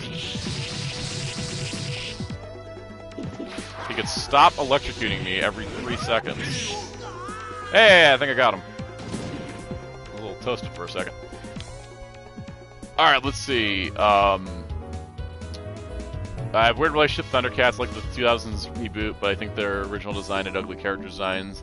Like Lionel has a normal human face, no muzzle, looks creepy and unsettling to me. He looks like a man with face paint, not a lion. If you think his anime design's unsettling, you should see the live stage show version of the Thundercats, because my goodness. Also, I don't know why I'm fighting Zabel after Donovan. Anyways, what do we got? Robert James. Oh, what do you think about Simon Bennett giving Laura Nudity an exclusive? I thought that was God, how do I say this in best terms? Like, he apparently clarified that that it was an interview set up by Hasbro that was done a while back.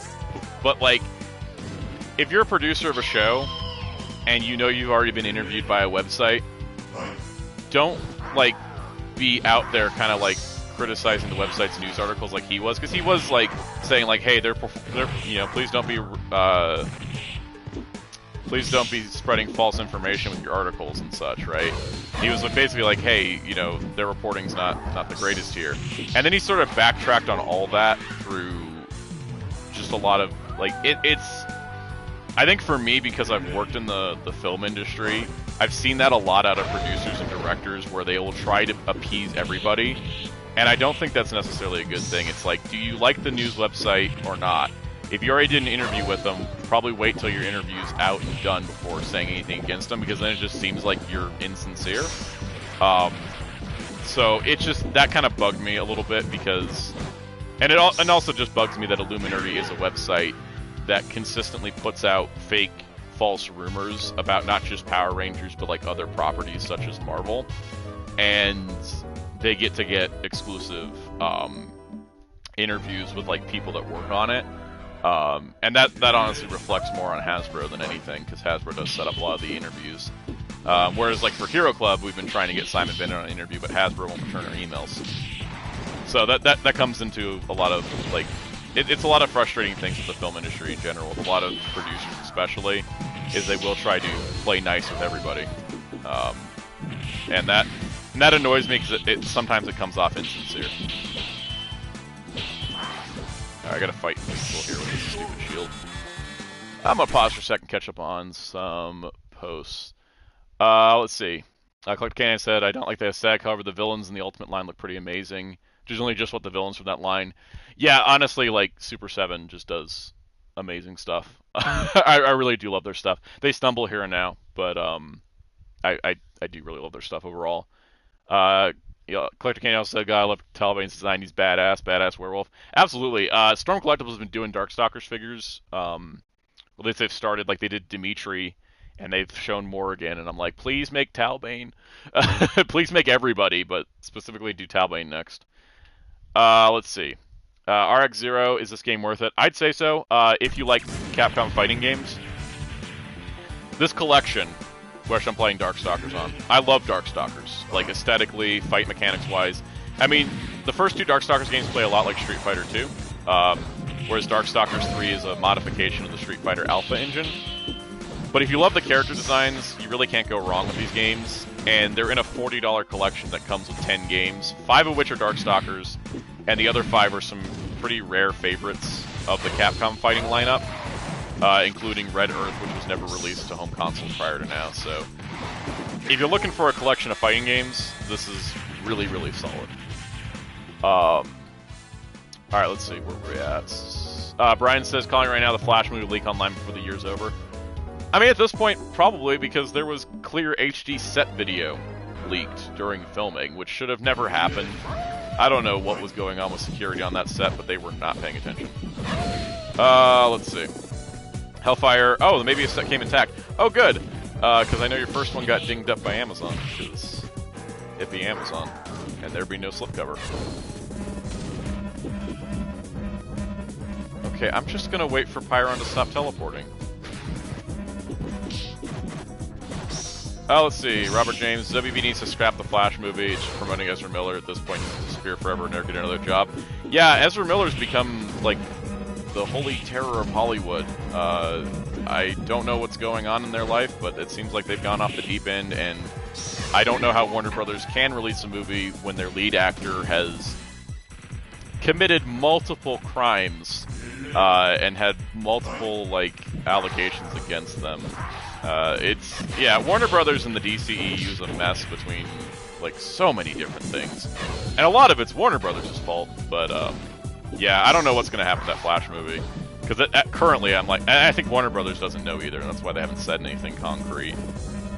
Because the problem is that if they can't scrap it entirely, because they have to pay the contracts on all the other people in the movie. But then they can't release it either because the lead actor is playing 2 different versions of the same character.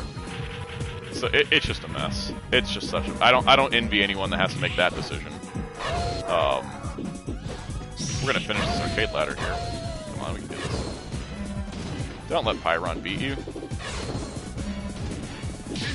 There we go. Let's see. Collector Kane, I'm very eager to get myself more vintage Ultraman vehicle toys. I really want the ones from Mabius, and the ones from Nexus specifically because they combine. Love that stuff. Let's see. Robert James, give the sequel to Grant Gustin.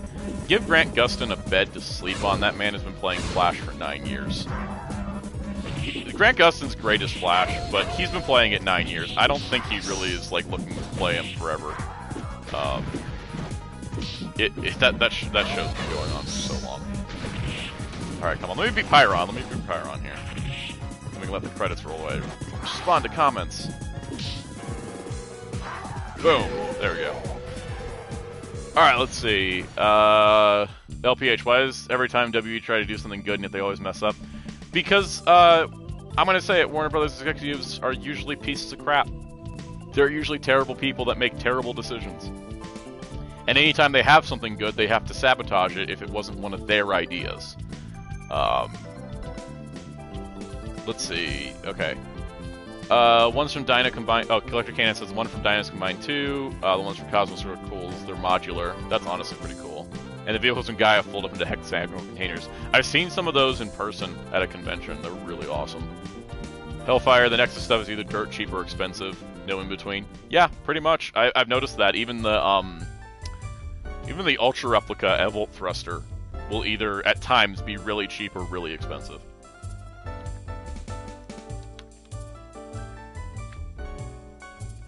And hey, we finished Darkstalkers 2's arcade ladder, so we're going to go back to Darkstalkers 3, because I don't want to play slower games anymore.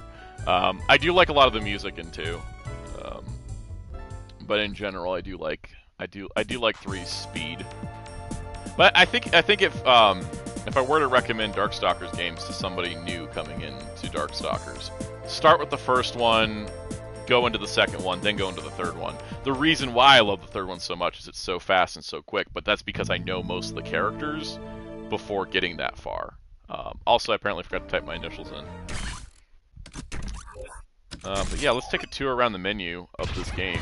I didn't do any online play, and I hope no one will mind. Usually, Yeah, sometimes with fighting games, I like to play online. I haven't tried the online yet. Maybe I should do that now. Yeah, so we got the 5 Darkstalkers games. Cyberbots is neat. Super Puzzle Fighter 2X is pretty cool. Pocket Fighter is another one. Hyper Street Fighter 2 Anniversary Edition is pretty neat. And then we've got Red Earth / Warzard, which is kind of a cool game. But I've not tried the online, so we're going to try the online now and see what happens. I'm just going to go with a casual match. I'm going to go Vampire Savior. Yeah. Let's see, check rules, okay. How do I select a game? I'll wait for the comment to disappear on the screen. Select game with triangle. Okay, that's not confusing. And then game version, let's do either. Cross-region matchmaking, sure. One button special moves, off. Confirm. Basic standby. Alright, so while we wait for, see if I can get a connection. Brian says, and they can't film a new version of the movie because Affleck and Keaton may not want to bother coming back. Not just with what happened recently, but with their experience as a whole with WBDC. Yeah, that's absolutely a thing. Like, filming a new version of the movie, switching out the lead actor that's playing 2 different versions of the character, is also going to cost them a ton of money. Hey, here comes a new challenger. So, we'll see what happens. At least Keaton's apparently in the Batgirl movie. So that helps. At least Keaton's doing something. I'm gonna go Jetta with this one because I haven't played Jetta today. Alright, I'm not gonna respond to comments while I do an online fight. We'll just do the online fight. We'll see how good my skills actually are in an online space, because I haven't played online since they took the servers offline for Darkstalkers Resurrection way back when. And yeah, I'm starting to lose already. Oh boy. Yeah, no, I am not doing good. So let's see if I can pull out all the stops here against this Bishamon player.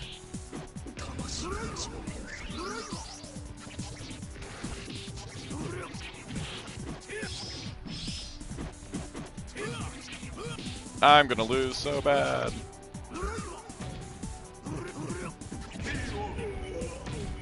And I lost. Alright, let's see. Collect K9. Vehicles from Cosmos. All of the same core unit with a wings ninja piece and an Oscone piece to make different versions. That's pretty cool. LPH DCU is a curse. Yep, pretty much. Robert James will wait, Keaton is the main Batman again. At least for the Batgirl movie. Supposedly, the Flash movie was supposed to set up why he's the Batman. There's been so many leaks with the Flash. I don't know. I also feel bad for Sasha Calle because she doesn't have that legacy like Keaton does. So who knows what other movie she might get to be in as Supergirl. I was really looking forward to seeing her as Supergirl more than anything, honestly. This person is much better online than me. I haven't played a human player in Darkstalkers in so long.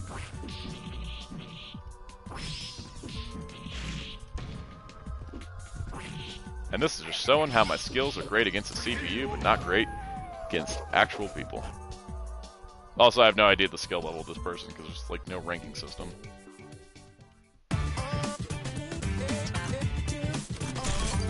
Alright, I'm gonna move on to another opponent.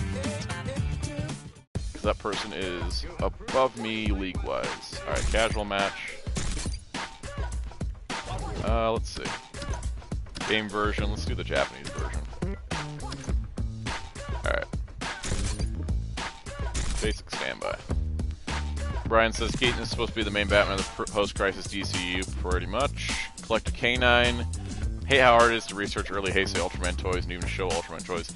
Yeah, and the show stuff gets complicated because it wasn't Bandai for a lot of it, too. Robert James, feel weird about them basically scrapping Henry Cavill's Superman. Yeah, so does the new boss with the Warner Brothers Discovery merger. He was like, wait, you guys are doing nothing with Superman? Like, Superman and Lois aside, like, they were talking about movies-wise. It's like, why is there no Superman movie? Collector K9, like if it came out before Max, information just isn't available. Yeah, that's a problem, honestly. Hellfire, oh yes, it's the 25th anniversary of Digimon. Will you do a retrospective of V-Pets and Digivice toys? Been thinking about it, been planning it. Honestly, I love Digimon on so much and I got so much stuff to use for it that it could be pretty expensive. So this is taking forever. I'm just gonna go back to arcade modes because I can talk and play when it's arcade modes. Let's see if I can bump up. I'm gonna bump up the difficulty a little bit. That'll make this a little bit more exciting, I guess. Let's do the English version of Vampire Savior, which would be different. The Lord of Vampire. Robert James says Henry Cavill is Bond. I mean, that'd be cool. I think he's already, like, he's played so many James Bond-esque characters. RX0, is it okay that I don't like the dub version? Did you mind even though I grew up with it? Yeah, that's totally fine. God, what franchise do I not like the dub of anymore? There was one of them where I was like, I can't stand the dubs anymore, and I have to do sub, and I can't remember what it is. Hellfire says, okay, and I know your pain. I'm trying to archive the Ultraman toys and still complete my list, but my god, Bandai makes it hard to get everything together, let alone everything P Bandai. Brian says Grant Gustin will play Ezra in the Ezra biopic. That would be weird if that actually happened, but also hilarious. Oh yeah, let's play as Baby Bonnie Hood, otherwise known as BB Hood, because I think more people should know about this weird character. Let's see. K9 says I've been able to gather plenty of info on Ultraman toys going back to at least the early 90s. That's as early as I've been able to get a comprehensive archive of. Yeah, and then the fun part's like the 9 different vinyl lines that exist. Anyways, Baby Bonnie Hood here is essentially Red Riding Hood, except her parents were murdered by a werewolf, and so she became a wolf hunter.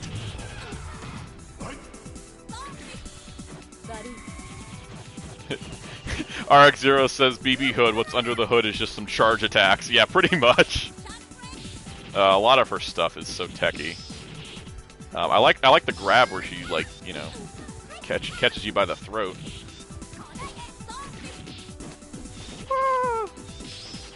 It's funny because BB Hood is her name to like get the Red Riding Hood connection. In the Japanese version, she's known as Bulletta, which, like, Bulletta and Bayonetta are just like lost at birth, right? Like, I love names like that. Yeah, no, this girl's crazy.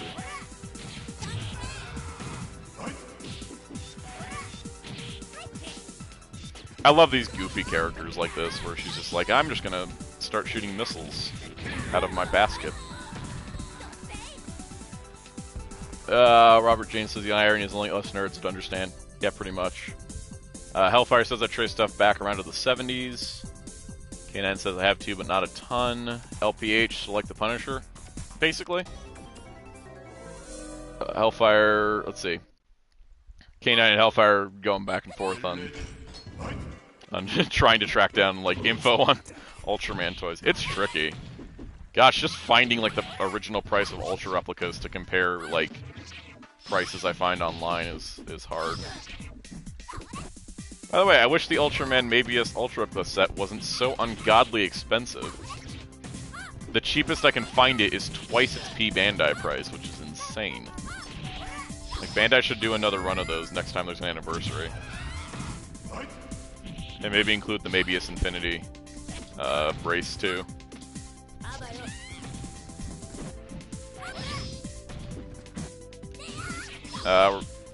BB Hood is fighting Hisenkyo.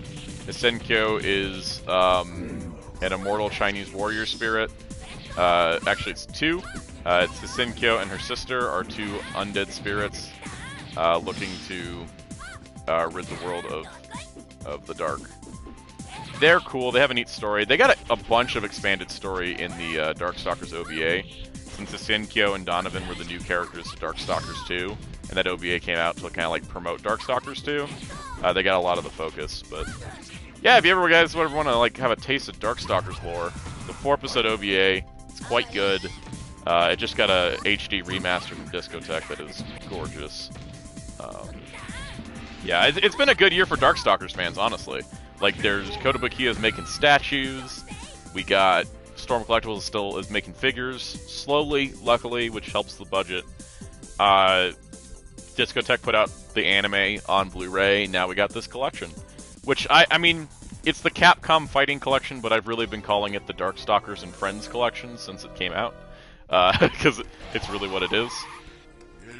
It's mostly Darkstalkers that happens to feature some other people.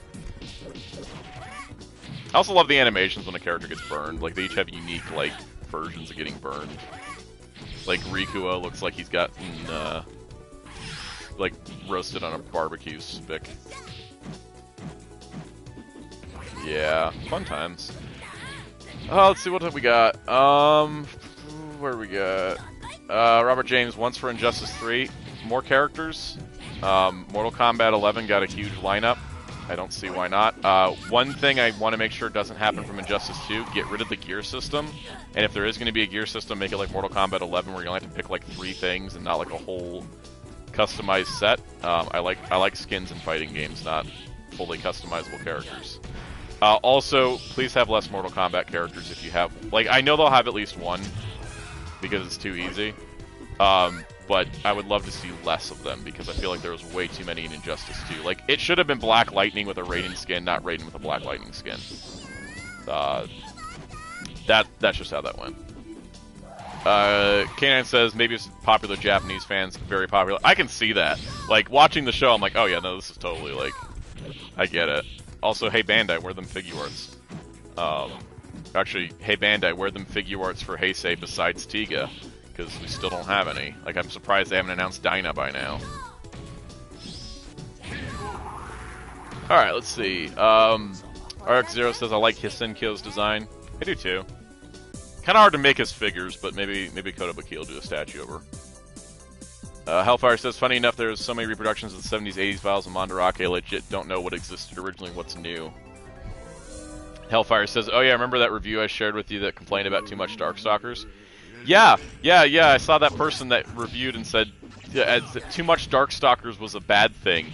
And I was like, you know what, maybe you have too many brain cells to come up with such a stupid idea. Anyways, I understand, like, maybe if you're not a Darkstalkers fan, but come on, we knew the lineup going in. That's not a legit review complaint. Like, if you're reviewing this, review it for performance and what the game's not, oh, there's too much of this game. Alright, can I go into a Street Fighter 30th Anniversary Collection and complain there's too much Street Fighter? Like, Darkstalkers is the second most, like, prolific, non-licensed Capcom fighting franchise. Of course it's going to take up half the collection. Also, please don't take away my happiness of having all the Darkstalkers games on standby. I embrace this so much. I own this on PlayStation and Switch just to make sure I always have Darkstalkers forever. Okay. Bishamon always gives me trouble. I feel like I should learn how to play Bishamon better so I know what his vulnerabilities are.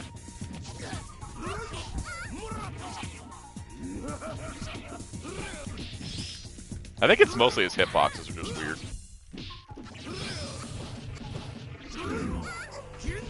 Oh my gosh. Okay, let's see. Hellfire says Bandai will fight you if you don't make an SHF the next. Seriously, that needs to happen.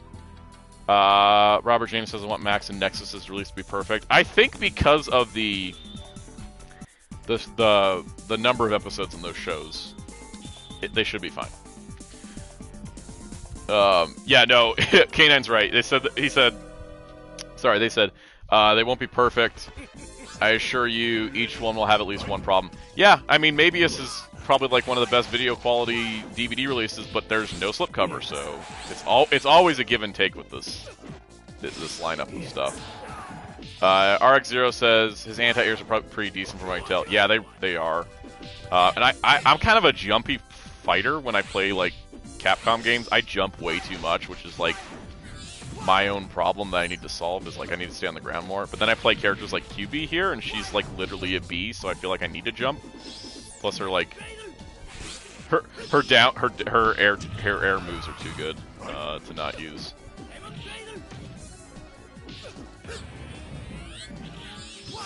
Yeah, if Kotobukiya makes all the women from Darkstalkers in their statue line, I will end up with all of them. I say that like I haven't ordered all of them so far. Darkstalkers merch is like Thundercat stuff. When it comes, get it, because it will never come back for another several years. So I will always take that. If this game somehow sells well enough to get a Darkstalkers resurgence of some kind, I would be so excited. Because there's so much potential in this this game and these characters. There we go. Let's see. Robert James, Miss Blue releases. Yeah, I mean, it's just unavoidable because the shows aren't in HD and they were done on videotape, so they're likely not going to be HD. I still want them to go and re-release 80 on Blu-ray. Hellfire says, I hope the surge of people being interested in Ultraman the Next leads to a Blu-ray. Part of me almost wonders maybe that's why Nexus is last, because they are working on a Blu-ray and they're just going to release it here first, like they did with Ultra 7X. Because Ultra 7X is infinitely more popular here than it is in Japan. And I think that's why we got a Blu-ray. Plus, it was already in HD. The Next is a film. Making an HD version of a film is not as difficult as doing a videotape show. Let's see. Robert says Watches Max has the box, but Nexus doesn't. Honestly, I don't even want to say anything in regards to what will have what. I will just wait to see how it happens. Also, I just realized the tables have turned here. I'm playing as QB against BB Hood, and I got a little confused. I thought I was still playing BB Hood. Oh my god, that throw! That throw is evil.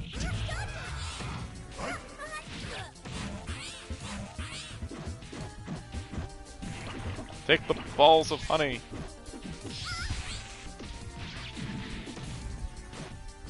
Yeah, so many Darkstalkers characters just have really great designs. Like, originally, like, most of them were, like, pastiches of the, like, Universal monsters in most of the original lineup. But then they just started doing cool things like, hey, here's a bee lady. And then there's BB Hood, which just randomly brings in the military. Jeez, BB, I didn't know you hated bees that much. I mean, it's understandable. Bees kind of suck, but QB seems nice with her dead, soulless bee eyes. Oh, come on, I can win this fight. No, I can't. So close! Just die already, BB. Oh, okay. Let's see. Smith the Crow, welcome to the chat. I'd say wait till they do a new deal which covers Taiga onwards. Yeah, that seems likely, honestly. Brian says, was super disappointed in the new Constantine short. Yeah, that one was weird. I also thought it was weird that it was a follow. It's the only DC Showcase short to actually be a sequel to something. Because The Death in the Family was like simultaneously under the Red Hood prequel, but simultaneously also like 8 different alternate universes. Let's play Bishamon, because I just mentioned playing Bishamon. Smith the Crow asks, expert opinion on the Darkstalkers cartoon. So I'm a big, like, archivist of media to make sure stuff is not lost media. If the Darkstalkers cartoon randomly vanished from the internet and no one had a copy of it, I would not be upset whatsoever. That being said, I will share a funny story. My friend Fighter Kaus said, as a kid, he watched the show, and even though he didn't know what Darkstalkers was, he could just feel like something was wrong. He could just tell watching it that something was wrong. Historical purposes wise, I don't think the Darkstalkers cartoon did any good or bad to the reputation of Darkstalkers in North America. So at least there's that. It's always Anacaris that gives me trouble. Alright, come on.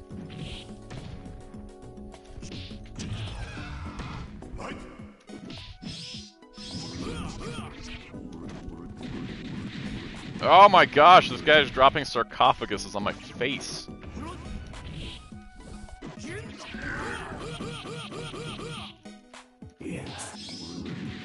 Also, how cool is it that there's a fighting game where you can have a big-ass Egyptian mummy fight a possessed armor of souls? That's just cool to me.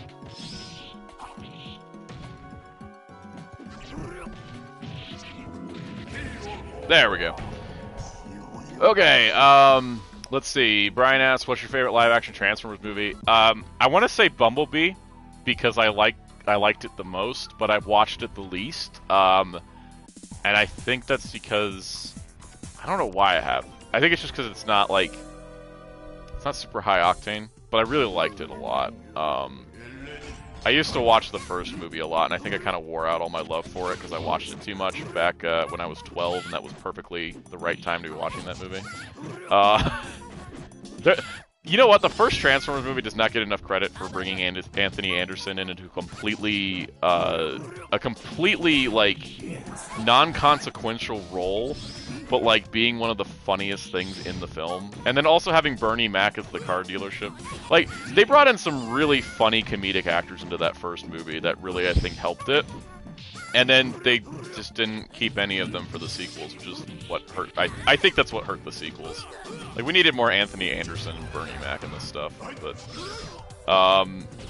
anyways, that's just my opinion. But I will say, I think the fight scenes in Dark of the Moon were probably the best shot fight scenes out of the Transformers movies.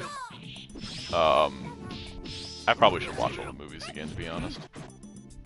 It has been a very long time since I watched them. I think I watched Bumblebee, and I haven't watched a live-action Transformers movie since. Part of me is like, don't get back into it, because then you'll want to get all the studio series. I don't know any of Bishamon's supers. I'm running over here with 7 meter. I can't even pull anything off because I don't know what his inputs are. Ah, she got me. Alright, let's see. God, she was singing this time. K9 says, what are your thoughts on each new generation Ultraman show you've seen? Alright, I liked X. X was what got me started watching Ultraman on a regular basis. It was fun. It also got me interested in watching Nexus because of the Nexus episode. Who have I not played as? I haven't played as Rikuo yet. Let's see what was after X. X was Orb. I liked Orb a lot, and I realized it's because of Guy and Juggler, not necessarily because of anybody else in the show or the overall narrative. But I really did love that. That's why I own the Ultra Replica. Jeed was really fun. I really liked Jeed because Zero was some of the first Ultraman stuff I watched. So following up on that was pretty great. I really did like Jeed. I thought Jeed's story was really weirdly paced out, but it had a lot of really cool moments. What was after Jeed? Rube. I liked Rube. Rube didn't do anything that like thrilling, but I did like the family dynamic. Wow, Rikuo just destroyed BB Hood. Rube was fun. Taiga, I really loved Taiga. I thought Taiga took some bold strides into making several episodes in a row depressing. Like usually, like especially the new generation Ultraman, they usually try to make sure everything comes out on top, but Taiga was like, nah, we're gonna make you feel things, and I appreciate that. Plus, I did like the dynamic between Taiga and Tragear. I never thought Tragear should have been like new Belial, but I thought he was a great foil for Taiga. Zet was fun from start to finish. It's not flawless, but I really liked it. Having Juggler as the captain was hilarious and just really great. I love Zet and Haruki's dynamic. That was some really fun stuff. What else we got? Oh, Trigger. I didn't really like Trigger. I think it was also because Tiga had such a great cast with a lot of well-rounded stories for them, that when Trigger came in and Gut Select were basically a bunch of like nobodies that had zero arcs or stories outside of we work here, that kind of annoyed me. And I don't think the show ever really... It didn't really have good character stuff, and its story was pretty light, so it just didn't work for me that well. It had some great fight scenes, though. Okay. Robert James, PR animated movies. That'd be nice. I think Power Rangers could expand into different worlds that way. LPH says the only video game cartoon shows I watched in the mid-90s was Mario and Sonic. Yeah, pretty much. Sonic's done a great job of actually having adapted media be better than its games. Between all the shows, comics, and the movies. I don't know, part of me is almost like, do we even need Sonic games anymore? They know what they're doing in every other department. Fighting Morrigan's other half here with Lilith, who's tiny and keeps dodging my attacks. Because Rikuo is strangely attractive for a fish man. That's the only thing I remember the Darkstalkers cartoon, is the running gag of everyone would always say Rikuo was strangely attractive for a fish man. I don't know why that became a thing, it just did. What else we got? What other comments we got? Let's see. Let's see, where are we at? Are you gonna watch the 07 re-releases for the 15th anniversary? Probably not. Having seen the movie too much. I also I got to see the first Transformers movie prior to it premiering because my dad was in the Air Force, and the Air Force base that he worked at was a filming location for a lot of the stuff like the Blackout desert sequence and all that. So they actually had like a pre-premiere screening, so I've seen that movie in like a really cool way before. But I've seen it a lot. Like I think because of the 15th, I might go watch the movie just for fun. See how it holds up. RX0, have you ever played Tatsunoko vs. Capcom? I have. I love it. It needs a re-release outside of the Wii. Absolutely. Brian says, the older you get, the less time you have to rewatch stuff, sadly, so the newer stuff doesn't stick as well. Yeah, no, that's absolutely a thing. Like, God, I just started to rewatch a Young Justice, but only got like 4 episodes deep, and then got sidetracked by, like, watching, what was I watching? I'm like trying to finish up Doom Patrol Season 3. There's so much coming out nowadays that I just don't feel like I have the time as much to watch stuff. Let's play as Lilith. We're fighting Lilith. Let's see. Robert, thoughts on adapting Marvel Now stories? They're adapting good ones. I don't know if they're adapting them well, but I just want to see where it goes. I'm enjoying Miss Marvel despite them having to write an entire, like, continent-sized circle around her being an Inhuman and instead creating a much more complicated backstory. But other than that, the show's great, which is awesome. I got so many comments that I can't even see the screen, so I'm gonna pause for a moment. Let's see what we got here. Alright, that was a list of new gens. Hellfire says, I'm still baffled at how Orb had this 10-part saga but never fully went into it. Yeah, that's a good point. Smith the Crow, since Tiga's successor is Trigger, Guy's successor should be Gynex. You know what? They should do it, and Anno should direct. K9, I feel like Trigger's plot repeated itself a lot and went nowhere for far too long, only to suddenly go, oh wait, this needs to get moving now in the second half. To me, Trigger was written as a 45 to 50 episode show and cut down to 25 later in production. It certainly feels like it. Like, it was all over the place, and I honestly don't even remember what the plot was. Brian says, Michael Bay, Paramount, Turtles, or Lionsgate Power Rangers. Paramount Turtles, because Lionsgate Power Rangers doesn't even feel like Power Rangers to me.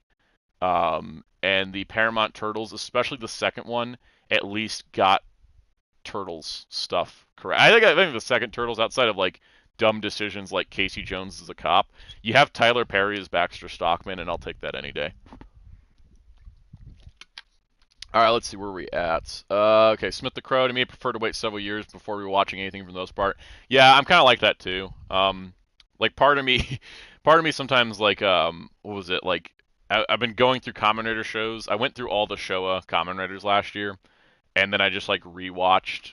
So like I was watching all of them. I'd already seen V3, Amazon Stronger, and Black. So I rewatched V3, Amazon Stronger, and Black with the others because I was doing the entire Showa era. I feel like that's sometimes the way I want to do it.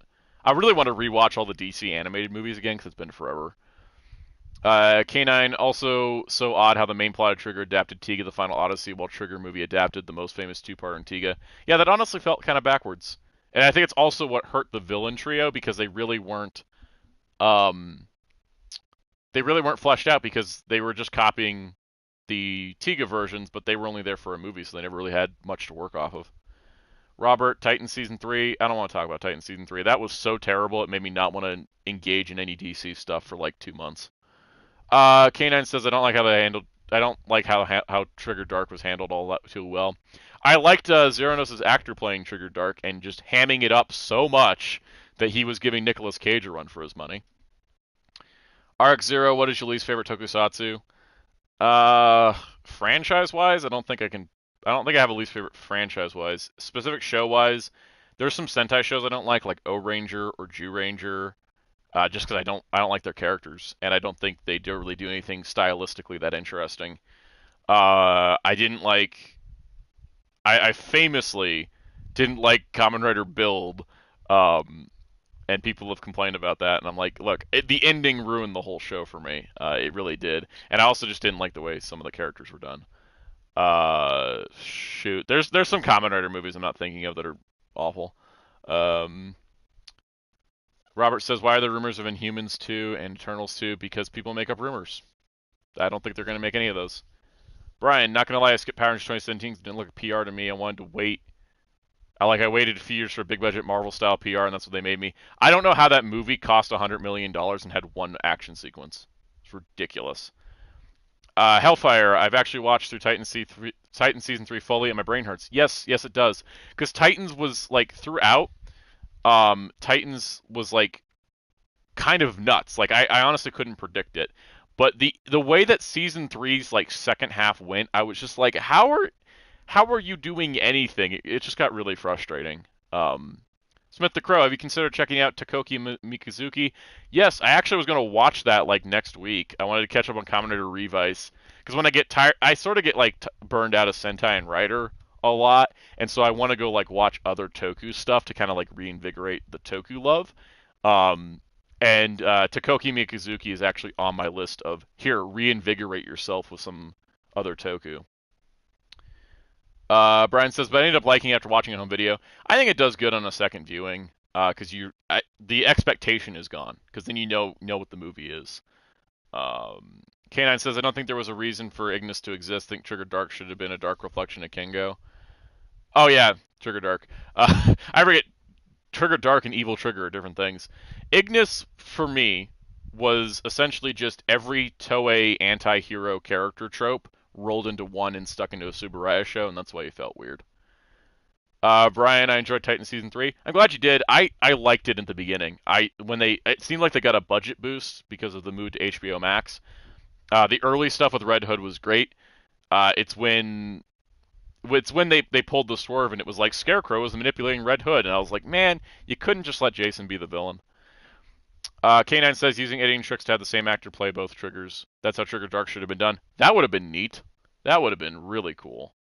RX0, have you ever watched Changerion? Yes, I have. Watched it because of Hero Club Weekly, which is a live show on Wednesdays at 9 p.m. Eastern on twitch.tv/HeroClub4Life. That's the number 4. Changerion is so good. It actually did reinvigorate my Toku love significantly.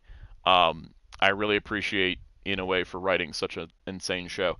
Loved it. I have the really expensive Sentinel Toys Changerion figure on order, and it will definitely be getting a review, because if I make 10% back from that video of what I paid for it, it'll be worth it. It'll definitely get a video regardless, because especially like when I buy really expensive figures, I like to review them, not just to show you all the figure, but also it's like I do make a little bit of the money back, and it feels like I'm using it for something more than just collection. Robert James says Ryukendo. K9 says Ryukendo's good. I've got Ryukendo downloaded. It's in my queue. It's kind of like I do this with comic books as well. When I get kind of tired of Marvel DC, I just go like read some Hellboy or some BPRD or Spawn or I don't know, reread Radiant Black or something.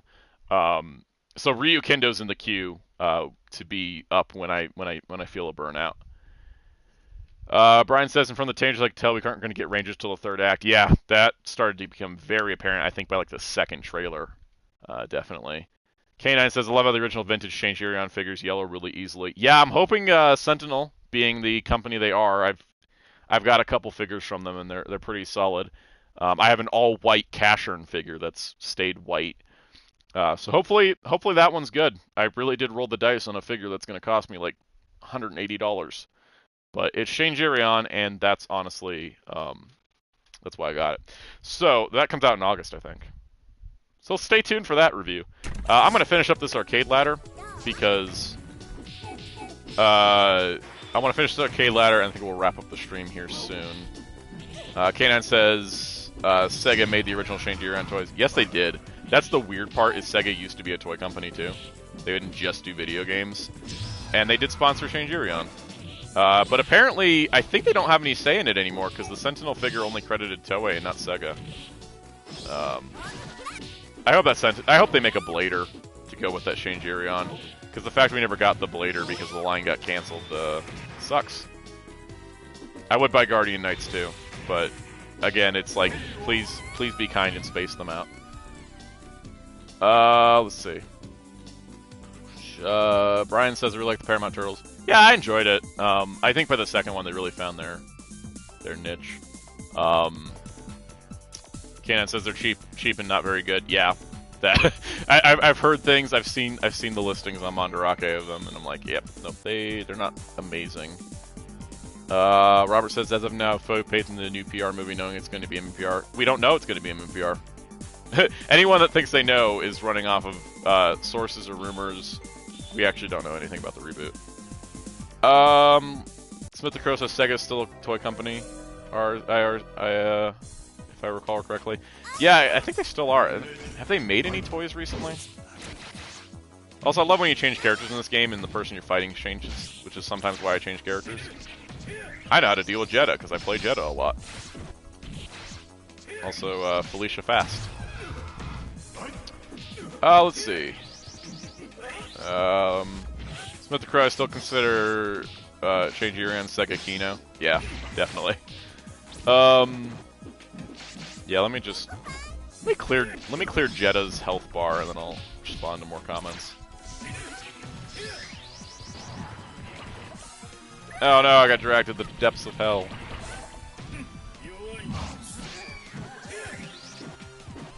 By the way, this stage we're on with the giant, like, baby thing in the background is called Fetus of God.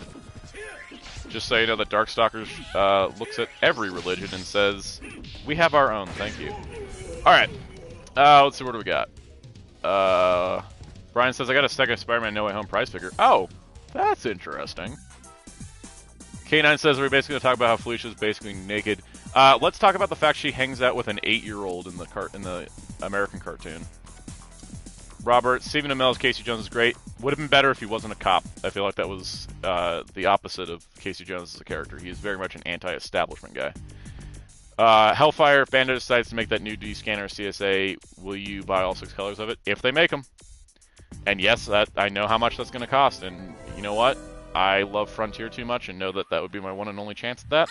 Oh my god, yes, we're on the stage that's literally the side of a building. Ah, it's my favorite. I love this game. I love how it's just like you're above a helicopter. Like, at any moment, this could all go wrong. If this was Mortal Kombat, they probably would have a stage fatality where you could toss somebody into a helicopter. Alright. Let's see if I can finish off Lilith. Tiny Felicia's shown up. Tiny Felicia didn't do anything. Let's see. What else we got?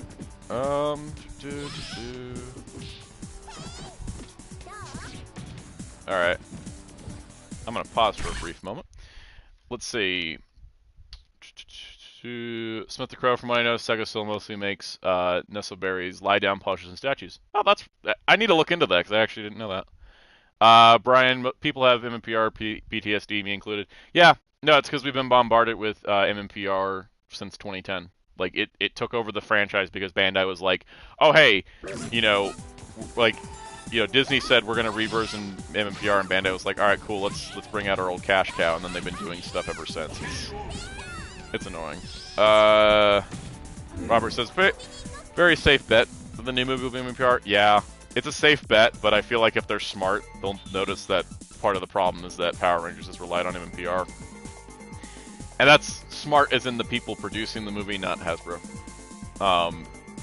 Have I played as every character on this roster at some point today? I think I have, except Anakaris. Let's do Anakaris then. Alright, let's see. Yeah, I think finally Capcom comments. I am going to wrap up the stream once I finish this arcade ladder, because I don't want to leave this unfinished. Oh my god, he's so weird. Even playing as him, he's weird. I like his jump animation, where he's kind of like springing up. I really love the way they animated him in the Darkstalkers OVA, because they basically just did his animations of his moves from the game. Hey, it's working, whatever I'm doing.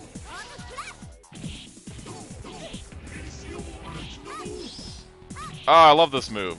Except I never know how to do it. There we go. There we go, beat low. Alright, let's see. Robert says, give us some Mega Rangers, you're going to be stuck on MMPR. I agree. If you're gonna do MMPR, do something different. Much like how the Lightning Collection does a lot of things different. Alright, time to fight Jeddah. I was reborn to save all the souls in this demon world. To be lord is empty and vain. To rule by power is wrong. Do not have them kneel for you, but make them part of you. Slightly creepy, but, you know, Darkstalkers. Brian says Time Force is what I think of when I think of Power Rangers. Time Force would be a good, like, template for a Power Rangers reboot, honestly. I do think Power Rangers does need, like, a complete formulaic refresh. It's just too much. Smith the Crow says, have you played Project Cross Zone? I haven't. I've thought about it years ago, never got around to it. It's got a bunch of characters in it I like. I also only commit myself to one tactical strategy game a year because I'm really bad at finishing tactical strategy games. Like this year, it's Digimon Survive. And I'm getting my blood pumped somehow, even though I'm a mummy. Rawr! Floating mummy stuff. This move's actually pretty good for zoning. I'm probably going to switch characters again to finish off Jeddah.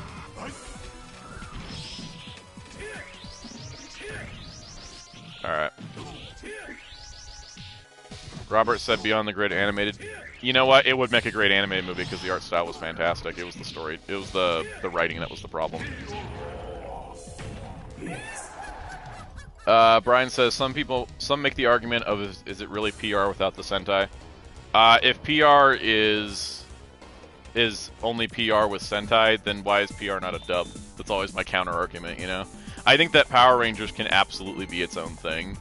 We're just gonna go right back to John Talbot because we know how to play with him. When it comes down to it, Power Rangers can be its own thing, and it has been its own thing. Like there are seasons that use no plots from the Sentai. Like they don't use anything, and they're some of the best seasons. And then there's some that stick really close to the Sentai. That's the fun part of adaptation. Does Power Rangers have to be an adaptation? Absolutely not. Is it always feeling like it's stuck that way? Yes, because no one wants to invest the money to do something new. And if people are only watching PR because it adapts Sentai, then I just urge them to watch more Sentai. That's pretty much my answer there. Specifically, more people need to watch 80s Sentai. They need to understand how the formula used to not feel so formulaic. Speaking of which, if you haven't watched an 80s Sentai, I recommend Live Man.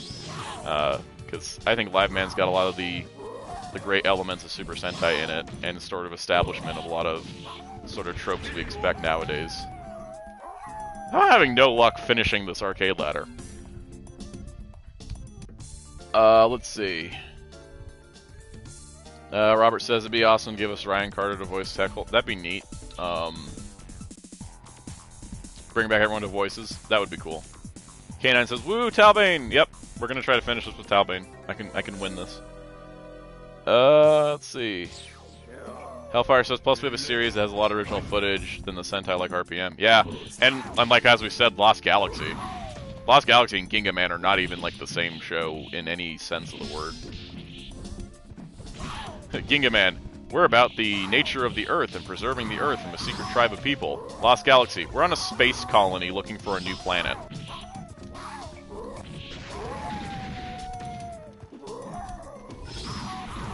And now I'm trying to finish the fight. If you want any final questions, throw them in now, because I will be wrapping up once I win this fight, because I'm gonna win this fight. I'm playing as my favorite character against my favorite character.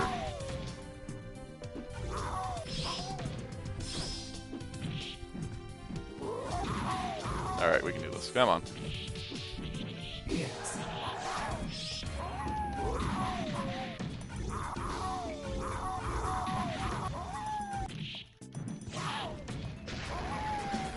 Oh, that would have been cool if it finished him off. Oh no! Ah!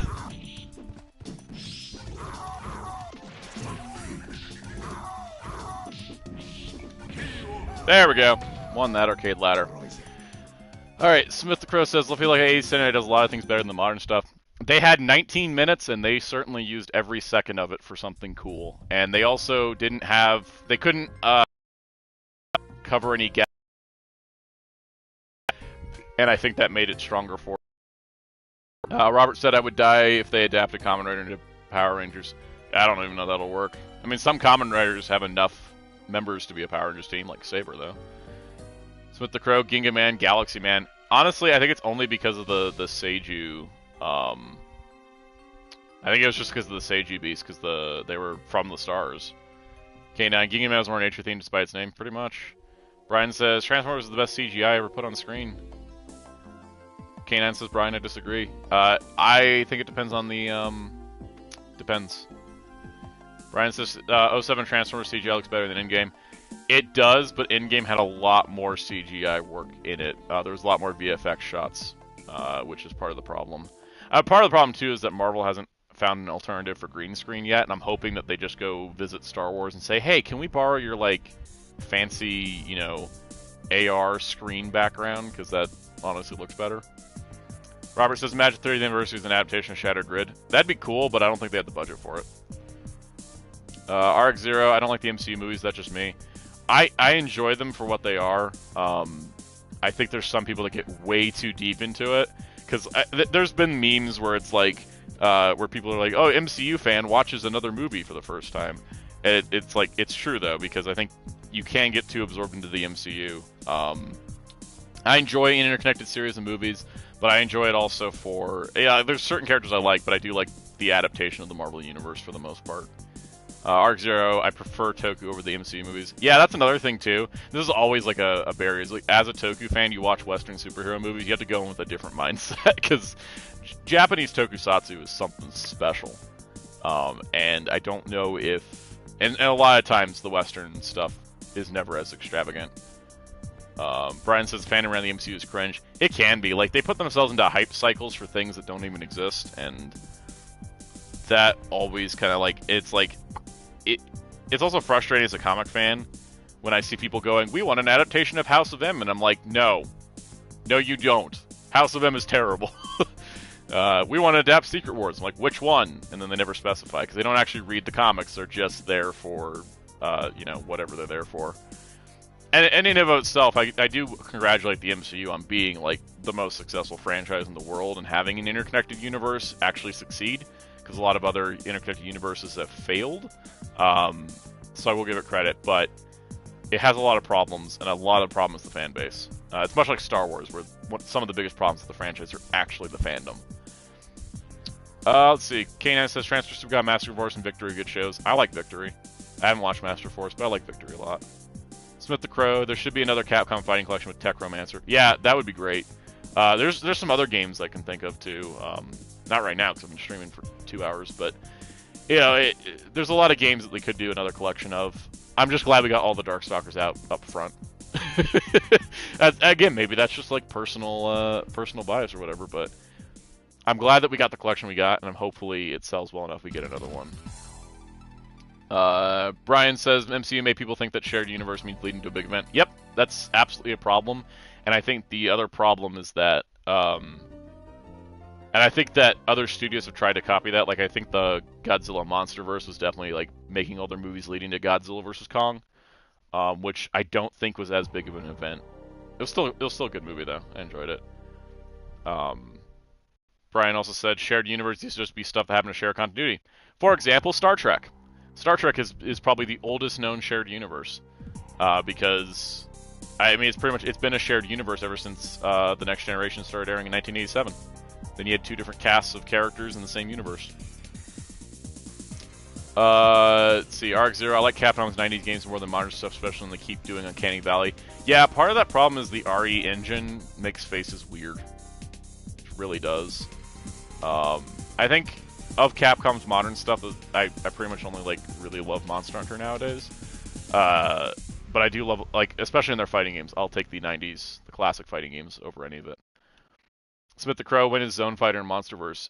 When they figure out what they're doing with that universe, because right now it's post-Godzilla vs. Kong plans are a Godzilla vs. Kong sequel that's going to be in theaters and on HBO Max, a Kong Skull Island animated series exclusive to Netflix, and a Godzilla Monarch series exclusive to Apple TV. And I don't think I'm going to subscribe to Apple TV just for a Godzilla Monarch show, but that's part of the problem. I don't know, like, because Monsterverse is owned by Legendary, and because Legendary is not owned by a studio, they don't have to do it on one platform, but it's also kind of a problem. Like, if you're doing a shared universe, you should really put everything on one platform.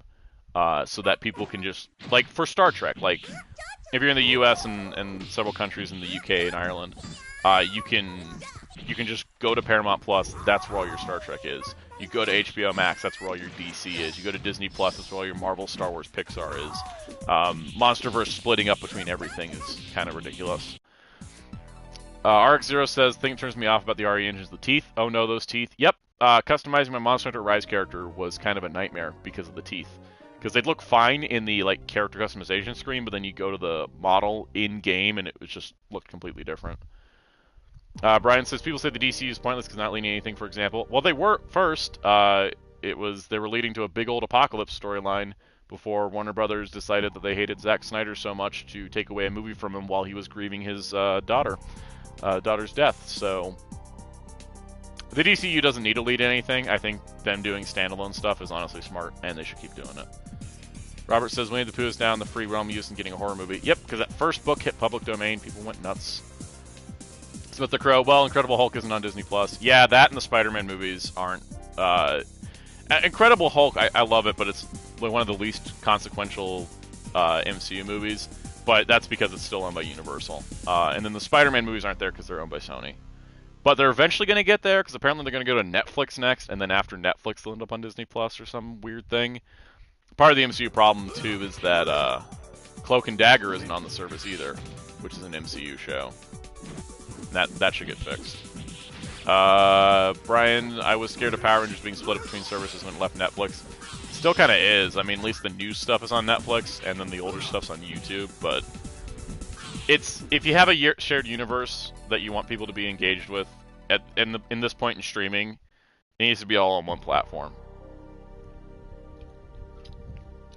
RX0, Capcom should make another Darkstalkers anime. Yes, but not like a TV anime. I'd love to see something like an OVA or a movie, something that can really get like the budget and the time to really like go crazy with the animation. Because especially when you look at, I've been playing Vampire Savior for most of the stream. This game is so vibrant with its animations and so abstract that it really does need something with a high budget. Smith the Crow, who should animate it? Well, Madhouse did the original, I think. I think Madhouse did the original. They could do it still, but let's see. You know what? Studio Trigger would probably do something crazy with Darkstalkers because they are super over the top in their animation style. Welcome to the track, MJ the Saiyan 2. Yeah, are you on PlayStation? Because there's no crossplay. I can do it on PlayStation. I'll just keep going for a little bit because the chat is lively. I appreciate it. Brian says, can't believe Zack Snyder still has directing credit on 2017 Justice League. Yeah, and Josh Whedon doesn't because they wanted to make sure that if that movie tanked like it did, they could blame Zack Snyder because his name was solely on it, and that is ridiculous. It is crossplay? Thought it wasn't. If you have an idea on how we can do crossplay, let me know. Smith the Crow, speaking of Trigger, have you seen Little Witch Academia? Haven't yet. I might get to it at some point. K9, Talbane is best Darkstalkers character, totally not biased. Yeah. I mean, I've been playing Talbane since the beginning, because it's like, hey, werewolf. Yeah, I don't know how to do online plays. Let's see. Let me create a lobby. We're gonna use Vampire Savior. And let's see, we'll do number of players 2. We'll set a passcode. The passcode will be 1000. And I'll make the lobby, and let's see, what is the lobby? I think the lobby ID is on screen. So let's see, turn crossplay on. How do I do that? Options.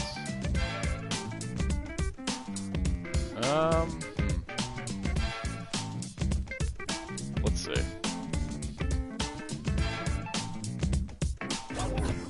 May restart the lobby. Create lobby. Cross-region matchmaking on. Okay.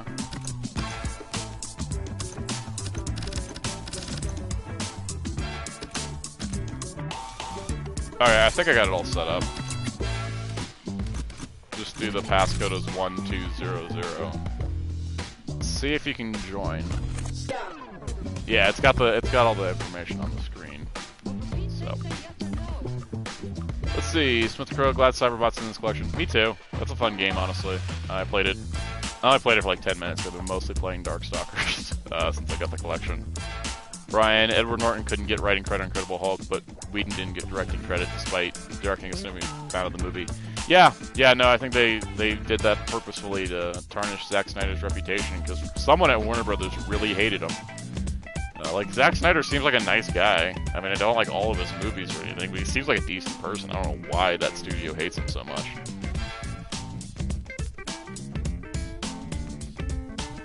Yeah. Robert James, a little sad you didn't set it as 0101. I could have, but I wasn't thinking. That's a fact. Yeah. I think I did everything I can, so if you can get it in, then if you can get the... If you can join the lobby, that'd be cool. I'll give it a few minutes here. We'll see what happens. Anybody else got any questions in the meantime?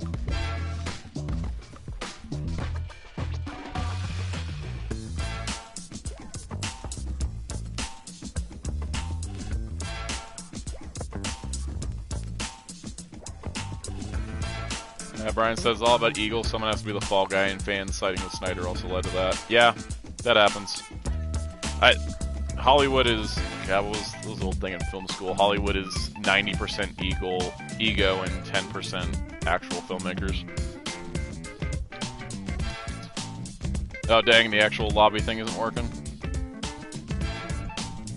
Yeah, I don't know. I haven't tested it enough to really get it rolling, so maybe I'll do that for the next time. Cause I like playing Darkstalkers, so I might be streaming this again. Let's see. Smith the Crow, best Sega game that isn't Sonic. Now I have to think of Sega games I played.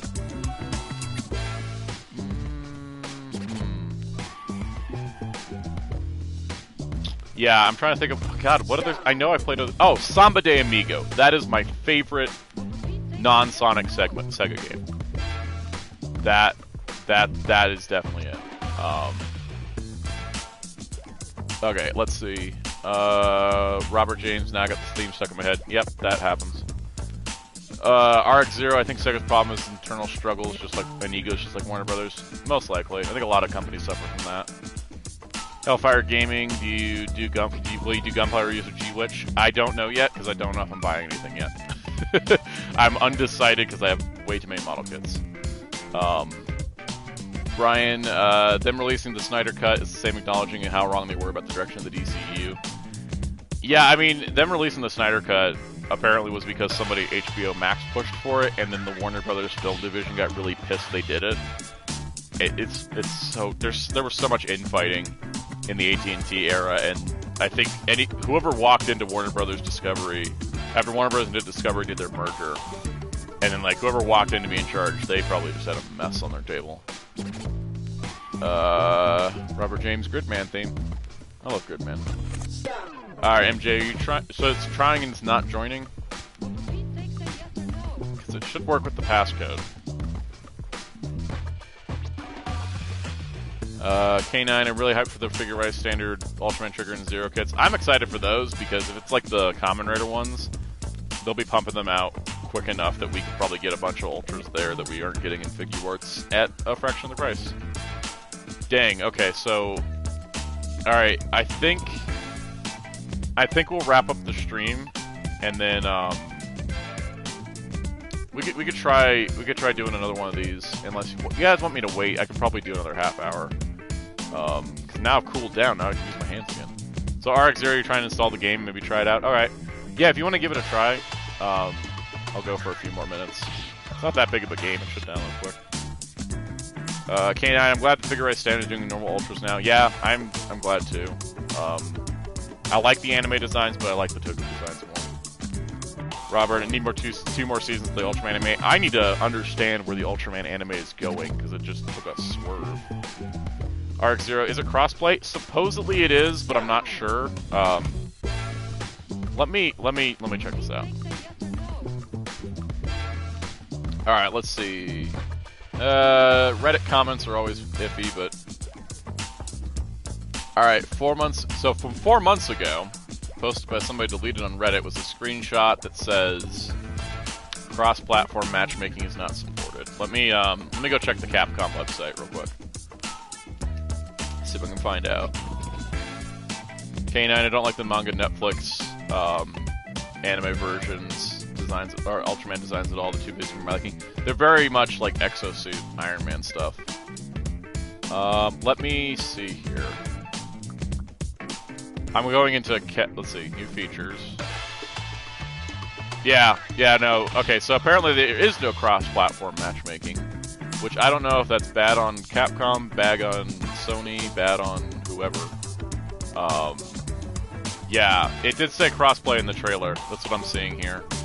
But apparently it doesn't have it now, which is annoying. So I'm going to leave the lobby. Yeah, I don't have... my computer is built for video editing and not gaming. Otherwise I'd probably have it on Steam. But, yeah, no, I don't know why they didn't do that.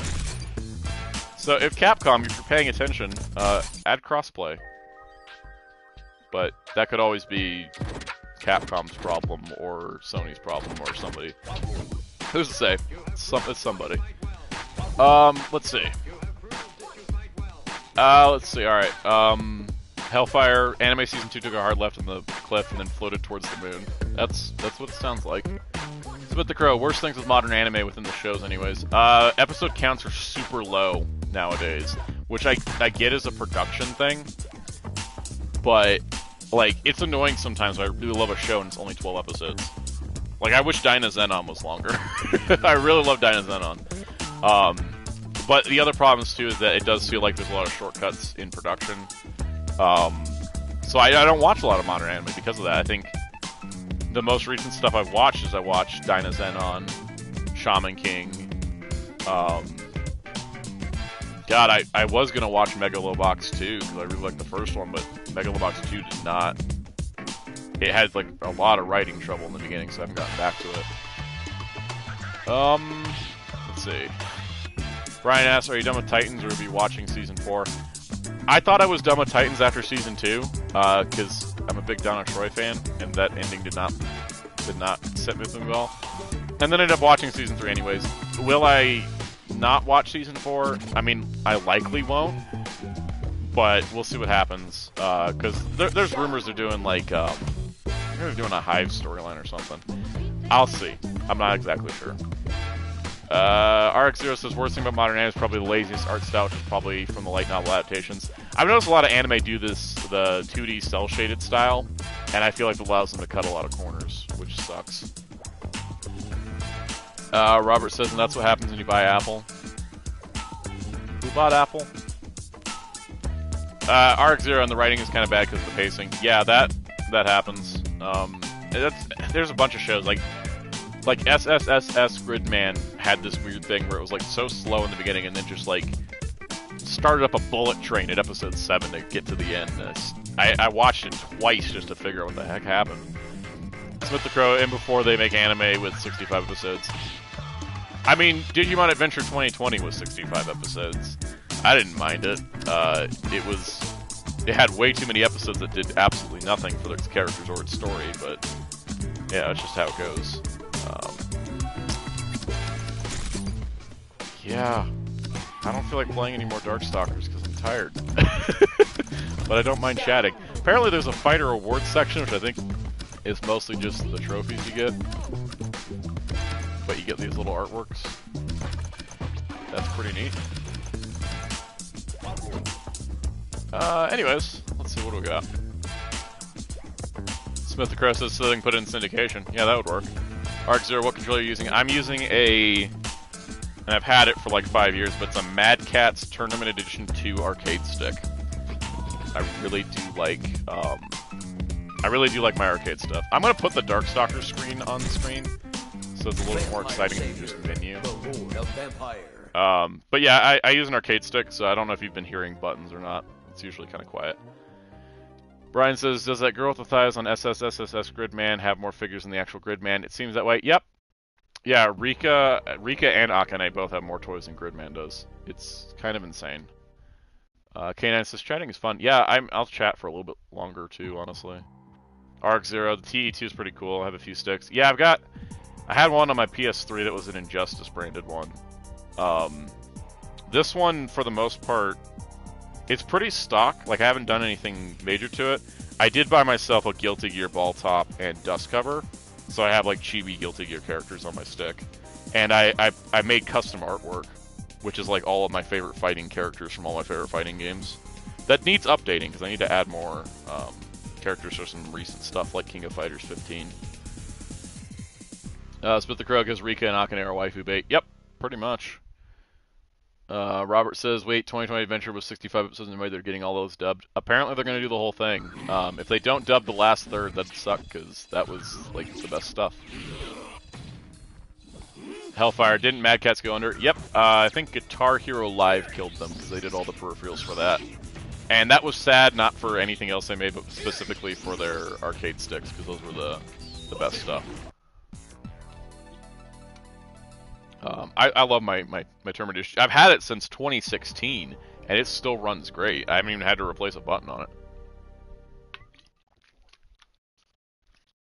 Smith the Crow. Speaking of Guilty Gear, the reason why it's called Guilty Gear Xrd is because they didn't want to call it Guilty Gear XXX. Yeah. Probably a smart idea, honestly.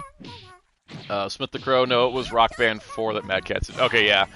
Admittedly, I think I can't be faulted for mixing up two revivals of music games that have massive peripherals that both failed. They really tried. Brian, have you gotten your hands on In Space Silver? Nope. At this point, I'm just hoping Hasbro reissues it with his bike at one point. Hellfire, always remember always wanting their mouse and keyboards. Yeah, they made some nice stuff for like the high-end gaming type things. I think they had that early reputation of like the cheap third-party controllers, but their later stuff that they did was pretty nice. RX0, I like Guilty Gear XXX and Core and its iterations. Yeah, XX was cool. I liked Xrd. I don't like Strive as much as I did previous Guilty Gears. It plays a little different. It's kind of in that same sort of realm where they're like, hey, we simplified the controls to make it more accessible, but in turn lost like the hardcore audience in a lot of ways. That being said, Testament is fantastic. They kind of got me back into playing Guilty Gear a little bit. I need to get back to it. It's just I have other games that sort of distract me from just other games like that. So it just happens. Spit the Crow, best Skullgirls character. Maybe because Beowulf uses the moveset from John Talbane, I'm gonna go with Beowulf. Beowulf's great. K9, I have the Koreans Sonokong release of the Death Gary from Goldran, one of the Brave shows. Honestly, the Sonokong releases are a great way to get stuff from Brave.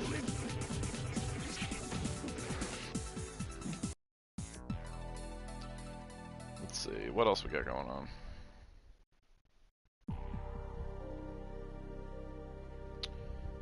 What else has been happening in the world of nerd stuff?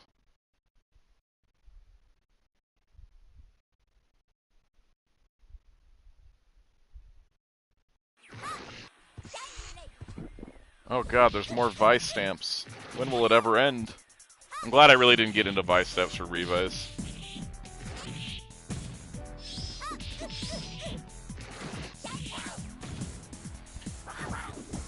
Alright, yep, what else we got, see? Brian says you got that Morbius Blu-ray? Not yet. Money got a little tight. Yeah, it will be Morbin time eventually, because, I do need to own Morbius for the Marvel movie collection. I was gonna get it at release, but now I've just been informed by Amazon that I have Marvel Legends shipping about 4 months early, so it's just not happening for a minute. Yeah, I'm just looking at my notifications. Let's see. Alright.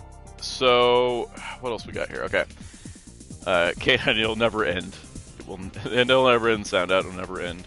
Smith the Crow, thoughts on Multiversus so far? I played the last beta, loved it.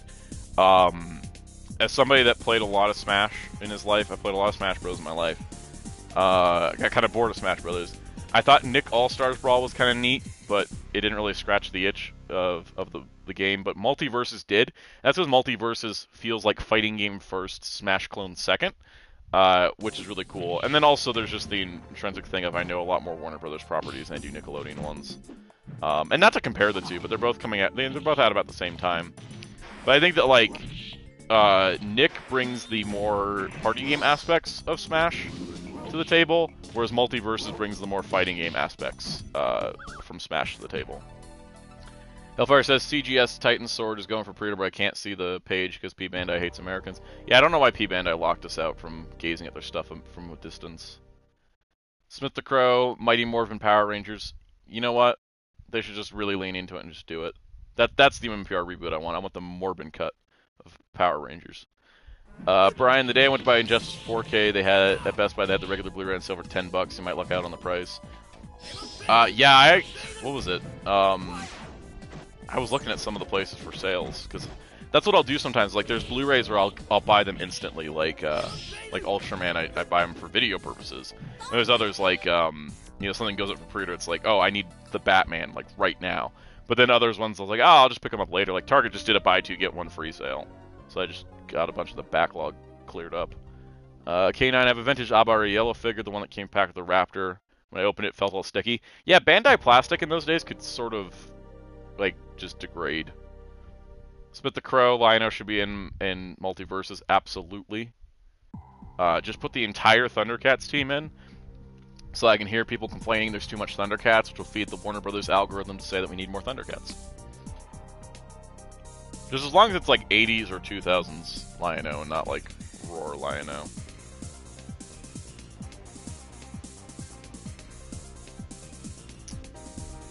Yeah, I've had a few like all the old Star Trek figures have kind of a softer plastic, and a lot of them feel sticky. When I was opening them up for the video, it's just one of those things. Let's see. Brian, Morbius 2 directed by Tommy Wiseau. That'd be a better movie than whatever Morbius actually is, honestly. Because you could at least laugh at it better. Brian, are Rick and Morty in Multiverses? Not yet, but I'm sure it's an inevitability. It'd be fun if they were a tag team like Tom and Jerry are. Because Tom and Jerry Multiverses are fun. Because they're kind of like the Ice Climbers, but instead of being like working together, they animated Tom and Jerry to be constantly fighting each other. And then it just happens that the other fighters get stuck between their fights. So it's like if Tom throws a hammer, Jerry throws a hammer back at him, and then you can catch people between them. It's really fun. I think I like that part about Multiverses too. It's really well animated, character model wise too. So you have kind of that variety of things.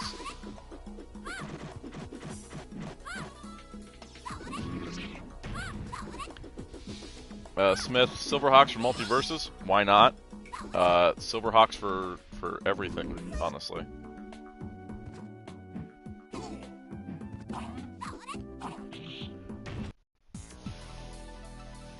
Well, now I'm deciding if I want to keep these Marvel Legends pre-orders or not. You guys ever have that happen when you pre-order figures and they say, hey, they're coming out in November, and then they're just like, just kidding, they're out tomorrow.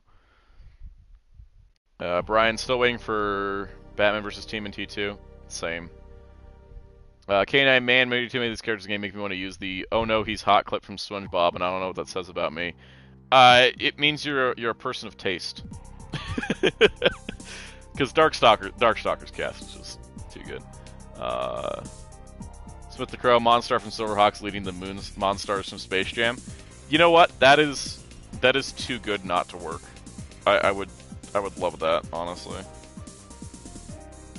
I would love like a new Silverhawks comic too, because comics are a great place to revive ideas and give them new life. K9 Talbane especially, yeah. Talbane is too cool. Talbane and Felicia, yeah. If you like Talbane and Felicia, There's places on the internet you can find more Talbane and Felicia. Yeah, there's a Felicia statue coming out this year from Kotobukiya. Yeah, no, Kotobukiya is just like, hey, what if we make like Darkstalkers? I'm like, cool. But it's in a line that's specifically women characters, so I'm like, we're gonna get only like half the roster. But that's okay.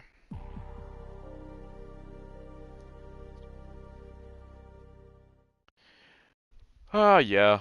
Let's see what else has been going on. Like, there's, I'm just gonna tease videos this week.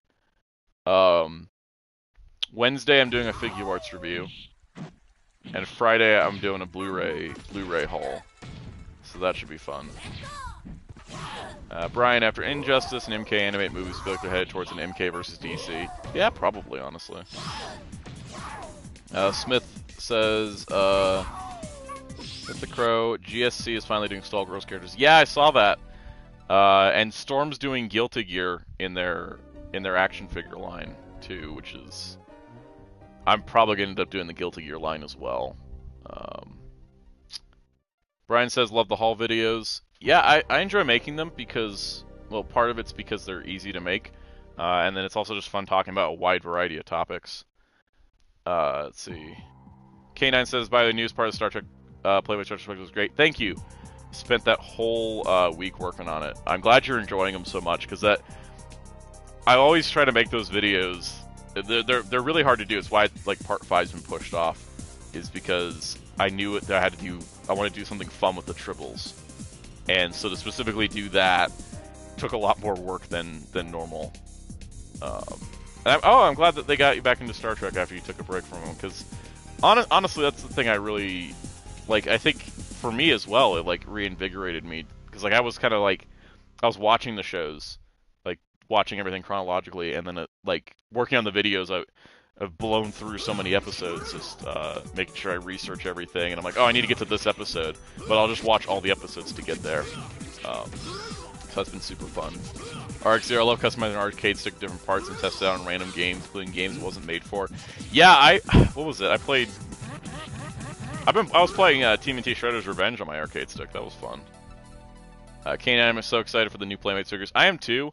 I kind of want to get Part 6 out before those pre-orders ship, because I got everything on pre-order. Brian says, I hope they do a Batman Fortnite movie, includes Snake Eyes in it too, like the comic. That comic was surprisingly good. I thought that was just going to be like a kind of, hey, here's a little Fortnite tie-in thing. But that comic was legitimately good. Especially with the way they like incorporated the elements of Fortnite and how the game acts into the actual storyline. That was pretty awesome. I'm really curious the availability of those Playmate Star Trek figures when they do come out, and like how long, or how long before they hit stores. They're supposed to be out in stores in fall. I got them all pre-ordered on Entertainment Earth, so we'll see what happens when they ship. But I want to try to get the retrospective done first, which I know I'm running out of time because it said July, but like nothing's been on time lately. Brian says Batman going crazy from Respawn. Yeah, no, the whole like the way they wrote respawning into the story arc was amazing. I got to give him a lot of credit there.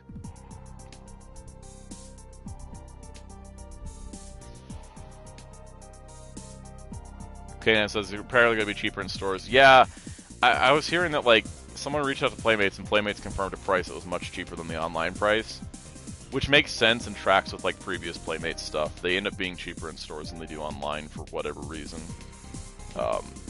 which will help. I'm going to be still probably paying the higher prices for the online just so I can get them and review them right away. Because when it comes to new stuff, timeliness is everything. But yeah, I'm definitely looking forward to that. Brian asks, have you checked out any of the Marvel Fortnite comics? I haven't. I was kind of waiting until they hit Marvel Unlimited, just because my pull list for print comics has been getting pretty thick lately. So so I've been, you know, cutting it down here and there since I do have Marvel Unlimited. Mostly because I got Marvel Unlimited, so I could get the Kitty Pryde figure they offered this year. K9, I'm looking forward to reviews of them sound out. I'm looking forward to making them. Thank you for being excited about it, because every time I hear about someone being excited for one of my videos, it gives me a lot of energy to get them going and making them. So I appreciate all the kind comments on a lot of these videos too, because sometimes I'll open a lot of work into videos and then they don't get as many views, and I try not to let that like bother me too much. But then when I do put a ton of work like into the Star Trek one and it does good numbers, I definitely it's a really good feeling. It's like, oh good, people saw it, people got to see this one. Yeah, like my Digimon model kit reviews, I simply do to have an excuse to animate Digimon evolutions, but they hardly ever do good numbers. So they just happen when they happen, kind of thing. All right, I think I'm gonna wrap up for the day because I have been talking for like 2 hours and 45 minutes. I meant to go 2 hours, but you know, extra 45 minutes was fun. Hope you guys enjoyed this. I do want to do more live streaming because it is, yeah, work-wise, it's a little bit lighter than producing a video. So thank you everyone that came and was commenting. It's been super duper fun to do all this, and I look forward to doing another one of these again. So that's pretty much it. Stay tuned for the videos, and yeah, I mean, we'll have a good time. I might start doing weekly streaming, we'll see, or bi-weekly streaming, like every other week, something like that. Not exactly sure yet, but so stay tuned to things. But I'm glad you guys enjoyed this, and yeah, we'll have to do more of these in the future. So until next time, this is Soundout saying goodbye.